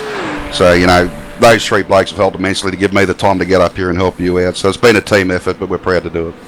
Yeah, no, I appreciate you guys doing all that. As I said, without you in here, it probably wouldn't be covered, and I know we've got a lot of viewers out there that are enjoying today's telecast, and you know, it just makes having it broadcast just increases the spectacle, which I think is good for the whole sport that we're trying to raise awareness of.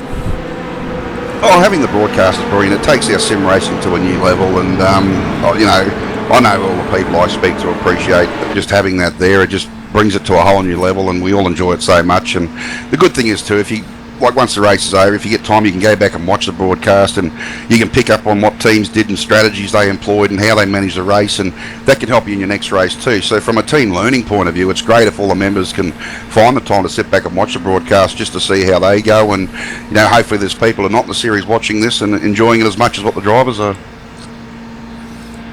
Oh, that's exactly it. And I know when I get the chance to race, it's normally I only see the race from a very narrow perspective, which is mine, and I always enjoy seeing these things from a different perspective. I did end up, after being at Bathurst, I ended up watching the whole thing, except my video cut out on the last hour of the race. Probably the most exciting hour, the way it panned out too, Bernie. Yeah, it was. I had to take to YouTube, but we're riding in gearbox cam here as Ben Daly Jr. takes him back to the green flag, and you can see behind him all the HPDs jockeying for position as we come into turn one, and just gives the viewers a bit of a perspective of what it's like hanging off the back of one of these HPDs. I tell you what, now cars now they tag big time. Yours is? Yeah. It was the racing car decided it didn't have a brake pedal. Yeah, we'll jump back and have a look at that. Should we have a look at it? Yeah, we'll have a look at it. The racing car was flashing quite a bit on my screen here.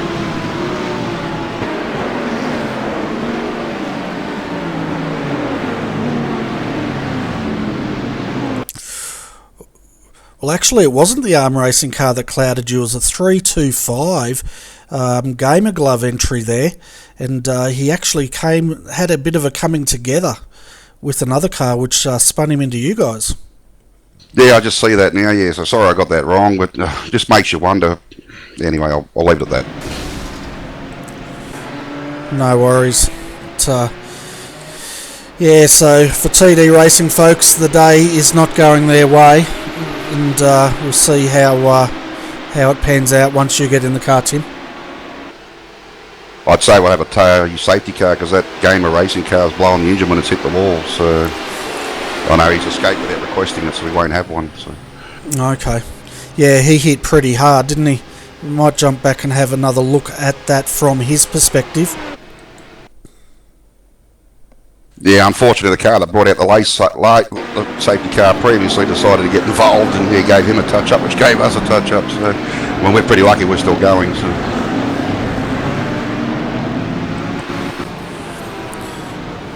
Yeah, well, that's it. As long as you're still turning the wheels, so to speak, then you're right. I just can't get that replay. One of the viewers in our chat room asked if any commentator jobs are open. Yeah, mate, they're always open. Send me a message on either Facebook through our RRTV page or through iRacing. PM me, and I'd love to have you on board. If anyone wants to have a crack at this, more than welcome. I'll train you up. I'll show you what to do. It's not a hard job to get your head around, and you don't even have to have a face for radio. So yeah. Is it a face for radio or a face for TV? I get confused. Luckily with this we're not on either, so we're laughing. Yeah, I think I've dated a few women that had a face for radio.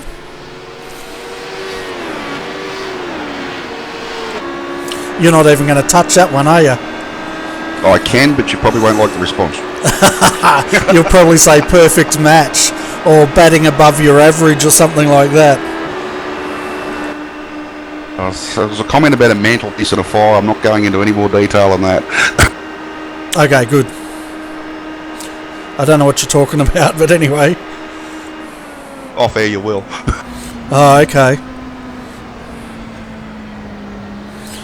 I'm thinking, I didn't drink that much while I was hanging out with you guys, did I?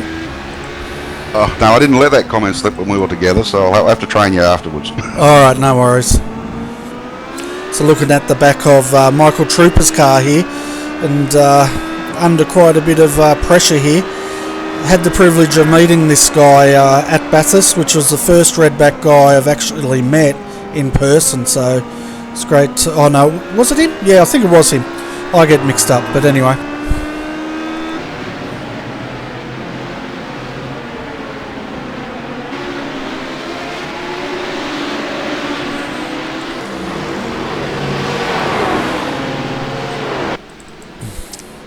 So we'll see if we can get a few laps here under green and get this race back under momentum. We can see at the moment Daniel Benefield, Ben Darley Jr., they're battling for position here.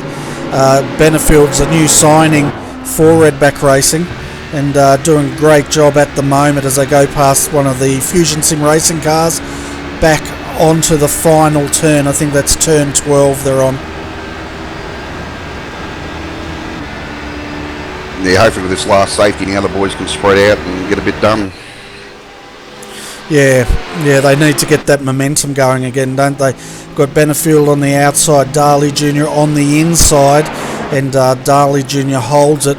You'd have to be a brave driver to try and take that position, but Daniel gets the undercut and takes the lead.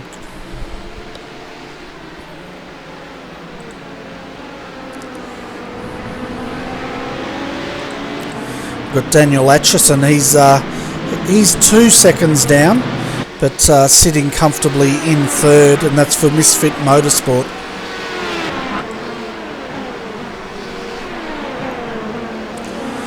So you blokes don't have a HPD in tonight's race? Was that us there, Bernie? Yeah, you. Yeah, no, we've got the 137 out there running around. Oh, okay. Oh, Timothy Schweck's in it. Yep, Tim Speaks jumped in it now, so yeah. The paint scheme threw me because I'm used to seeing the blue and white. Yeah, like I said, we changed it right up this season, and we'll get you educated. No worries. It's going to take a lot of effort to get me educated, that's for sure. But, before we go off air, we do have Mark Fee down there for HTR 151, and these guys are sitting in 11th at the moment. And who's in the car? Matt Danson.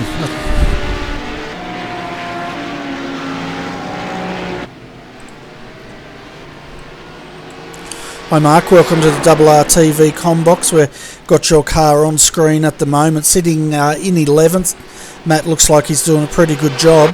We noticed earlier you did a bit of a splash and dash. Was that just to get the car back on the same strategy as everyone else? Yeah, pretty much, mate. We just sort of pulled her in. It was a quick thing that we thought we'd do, just bring it in and throw something in there. It sort of worked out for us. It was up the front there for a little bit. Just done the same just now. After that safety car, we just threw it in and threw some more in there and let Matt just get back out there into some clean air. Yeah, and I guess, are you guys hoping that we get a bit of a clean run now? Because we have had a bit of a run on the safety cars in the last hour or so. Yeah, Matt's getting a bit frustrated with the safety cars. He's trying to get into a bit of a rhythm, so it's knocking that around a bit. So that's why we brought him in, sort of get him settled a little bit, and he'll chug along, which is good. He's having a good time out there, so that's the main thing. Yeah, that's right. And we're just looking at the pace. He's got some good pace going on out there, and hopefully a long way to go. 7 hours 14 minutes. So hopefully we'll see you guys back up further up the field, because I know earlier on one point I think you're as high as third. Yeah, we put it up there. That was after that little splash, so that put us out there second, third or something like that, so it was good.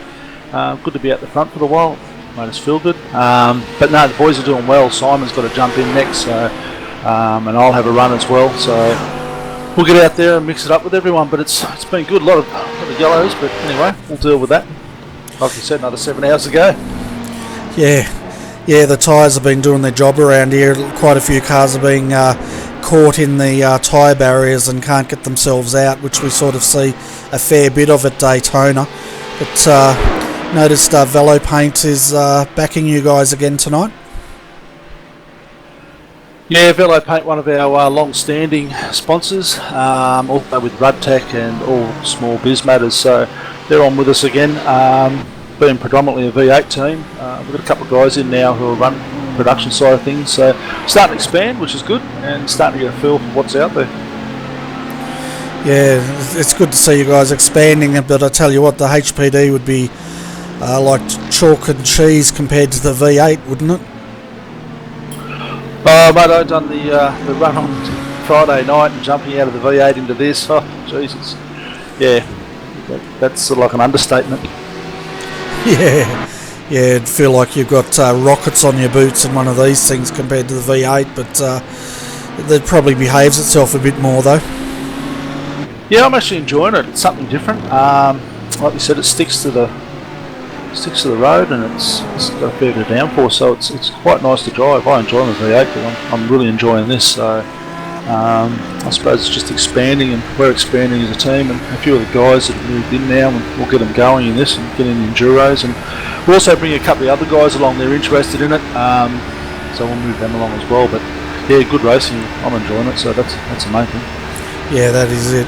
And how like there's quite a big change in the road surface, I guess, when you're coming from the infield up onto the embankment again.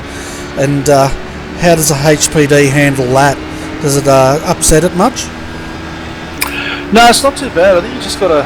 I've found myself. I just got to sort of watch what I'm doing better as I'm coming onto it, and not get too excited. I think if you get too excited coming on there and know what's coming up in front of you, that you can open the legs up a little bit. That's when you get into trouble. So that's what I've found, is just guide it round, let it put its nose in, and it's generally pretty good. Okay. Yeah, so what about coming into turn one? The same story? Just be patient?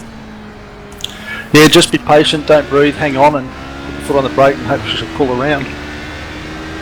Yeah, because we've seen a few cars come unstuck in there as well. Yeah, I think you have that big run down that back straight there, and you're sort of coming round, and if you get caught up in some cars or you get a bit too excited and try to maybe dive it in a little bit harder, get off your rhythm, that's when you're going to get in trouble. I found myself in practice that I've just got to be patient, let the car come around, and you'll actually pick up time. Well, I found I'll pick up time coming around there if I just be patient with it. Yeah, fair enough. Well, I'm going to hand you over to Tim Ballinger and see if he's got any questions for you. Yeah, mate. Yep. So how are you finding it in the traffic, mate? It seems to be going all right for you? Yeah, it's pretty good. It's not too bad. Matt's quite experienced with it, so he's just been patient with the traffic and just some of the slower cars. I know personally it feels good passing some of those bigger names that normally pass me in the V8, so that's a nice feeling. Yeah, I remember I went past Shane Van Gisbergen and he was in a different class, but I still enjoyed it. Oh, mate, I've enjoyed it. I was saying to the boys earlier, it's quite nice. I'm faster than some of these guys, but just a different type of car. But no, in the traffic, it's good. When you can open the legs up with this HPD, it's got a bit of mumbo behind it. I guess the biggest thing too, like if you spend a lot of time in the V8, it's just the reaction time. Things happen a lot quicker in this car than what they do in the V8 for you. Yeah, they do, and I think that's probably the biggest thing. But I found getting out of the V8 too, I thought it was going to be a big transition and probably a hard transition, but with that downforce and being able to point the car a bit better, makes it a lot easier, it makes it enjoyable. Yeah, when you get it right, it's good fun, the HPD. Like I said, I've tried to drive it, but I've struggled with it compared to the other boys in the team, and not sure what it is, but I mean, it is a fun car to drive. It just takes that little bit of time, I suppose. How much practice did you put in trying to get the car to feel right for you? Well, I know the boys put a hell of a lot in. They did a lot on the setup, especially Simon and Matt did a lot for me. I just jumped in. I was lucky they put it all together. It wasn't the track that was the problem. It was just getting used to the car. So I spent a hell of a lot of time just getting used to pointing the car. But they've got it pointing nice. So for me, that's a good thing. I can turn it. You're very hard on this track too. Like, I know it looks simple, but because of the high-speed nature of it, you're sort of trying to go more for mechanical grip than aerodynamic grip. So it does take a bit of getting the shocks and all that where you want them to get the car to handle the way you want as well. Yeah, it does. Moving around a bit of ballast and everything else, and making sure it's settled in the rear. Earlier on when we were setting up, it was just a little bit of play around, and we didn't have it exactly right, but it wasn't until probably yesterday afternoon we really came together with it, and Matt put a fair few good laps in with the setup and changed a few things around, and all of a sudden for the three of us it just clicked, so it was good. Yeah, I think I found with the car too, dampers have a big effect on it, like trying to get the car to settle the way you want into the brake and getting those low speed shocks right. Yeah, I agree, and that was a big thing for us. We were losing a fair bit of time in practice with the rear was fairly loose, and obviously once we played around, getting dampers right and everything else, we actually had a car that was feeling comfortable. I said to the boys last night, we're doing a bit of last minute practice, and I said, it is very comfortable. I felt really good in the car, so see how it goes when I get in there and in the traffic and everything else, but we'll see where it goes from there. Well, thanks for coming up and saying good day, mate, and I hope the rest of the race goes all to plan for you, and good luck for the rest of the day. No, I appreciate it, guys. Another good call from you guys, and the backing was really good. So yeah, hopefully we're there in the end, and we'll be pushing on. Thank you. Fantastic. Well, it's just about the end of our morning broadcast here, Tim. Tell you what, it went pretty quick, didn't it? Yes, been a fair bit to try and keep up with and keep on control of, but hopefully from here on in we get a bit of green flag running. When we come back later on this afternoon, we've still got quite a few cars fighting for position towards the end. That's right. But you know what's going to happen? As soon as we go off air, it's all going to go crazy. Don't tell me that, I'm about to hop in the car.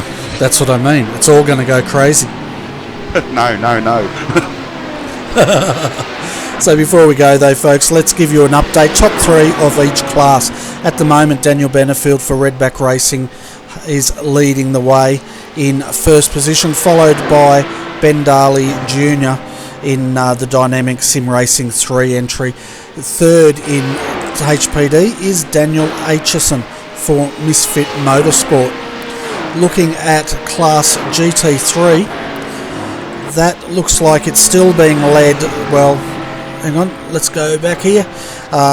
Carl Jansen for Blackadder Motorsport 366 in the Audi is leading that class at the moment, followed by Cohen Attard for Razorback Races 3, and he's being challenged at the moment by Darren McKenzie for Lone Wolf Sim Races 3. So these two are really at it at the moment and having a great battle for sure. Do you want to give us an update on Class Cup while we watch this action, Tim? Looks like at the moment we've got TTL out in front, followed by Laser Racing, and then Blackadder's up in the third place. So we've still got quite a few cars in that level 2 on the same lap, so they should be looking interesting to get towards the end of the day. Oh, it certainly will, and it's quite interesting here. HPD went through, and the Razorback Racing guys gave it plenty of room, and Lone Wolf, they tried to sneak in underneath them, but Cohen was awake to that one. Yeah, like I said, managing the traffic's good fun, and yeah, especially when you're racing for a position, if someone sort of checks up a little bit to try and let a car through or whatever, gets caught up in traffic, the guy behind will always try and take advantage of it. Yeah, I got sucker punched like that in the Porsche, where the leaders were coming up, and I stepped aside for them all, and a car that I was battling with came out of nowhere past me and took off. So I thought that was pretty rude. Oh yeah, it happens. I don't like doing it myself, but yeah, some people, yeah, they'll just go for it. Yeah, we're all race drivers at the end of the day. So folks, that's pretty much our morning coverage. I hope you've enjoyed it here on RRTV. We've definitely enjoyed your company here today. We'll be back at 4 p.m. this afternoon to cover the end of this race, but in the meantime, if you want to catch up with some motorsport action, head over to Facebook and check out the Top Split. That's our good friend Alex McCullough there. He's just looking at his latest episode, is episode 4, which you can access from there, and he's interviewing a chief steward, iRacing chief steward, Nim Cross Jr. So it's could be a good interview to get some inside knowledge of what goes on with these chief race stewards for iRacing. Alright Tim, well thanks mate for joining me. It's been a pleasure, and look forward to seeing you out on the track later on today, and hopefully you'll keep it off the wall. You're not the only one hoping that, Bernie, and thanks for having me up here. Appreciate it very much, mate. No worries. Well, as always, folks, thanks once more. Catch us at 4 p.m. Australian Eastern Daylight Savings Time. We'll be covering the race to the end, so you'll get the final 3 hours plus interviews. But on behalf of Tim Ballinger, I'm Bernie Wiemers, and thanks for watching RRTV.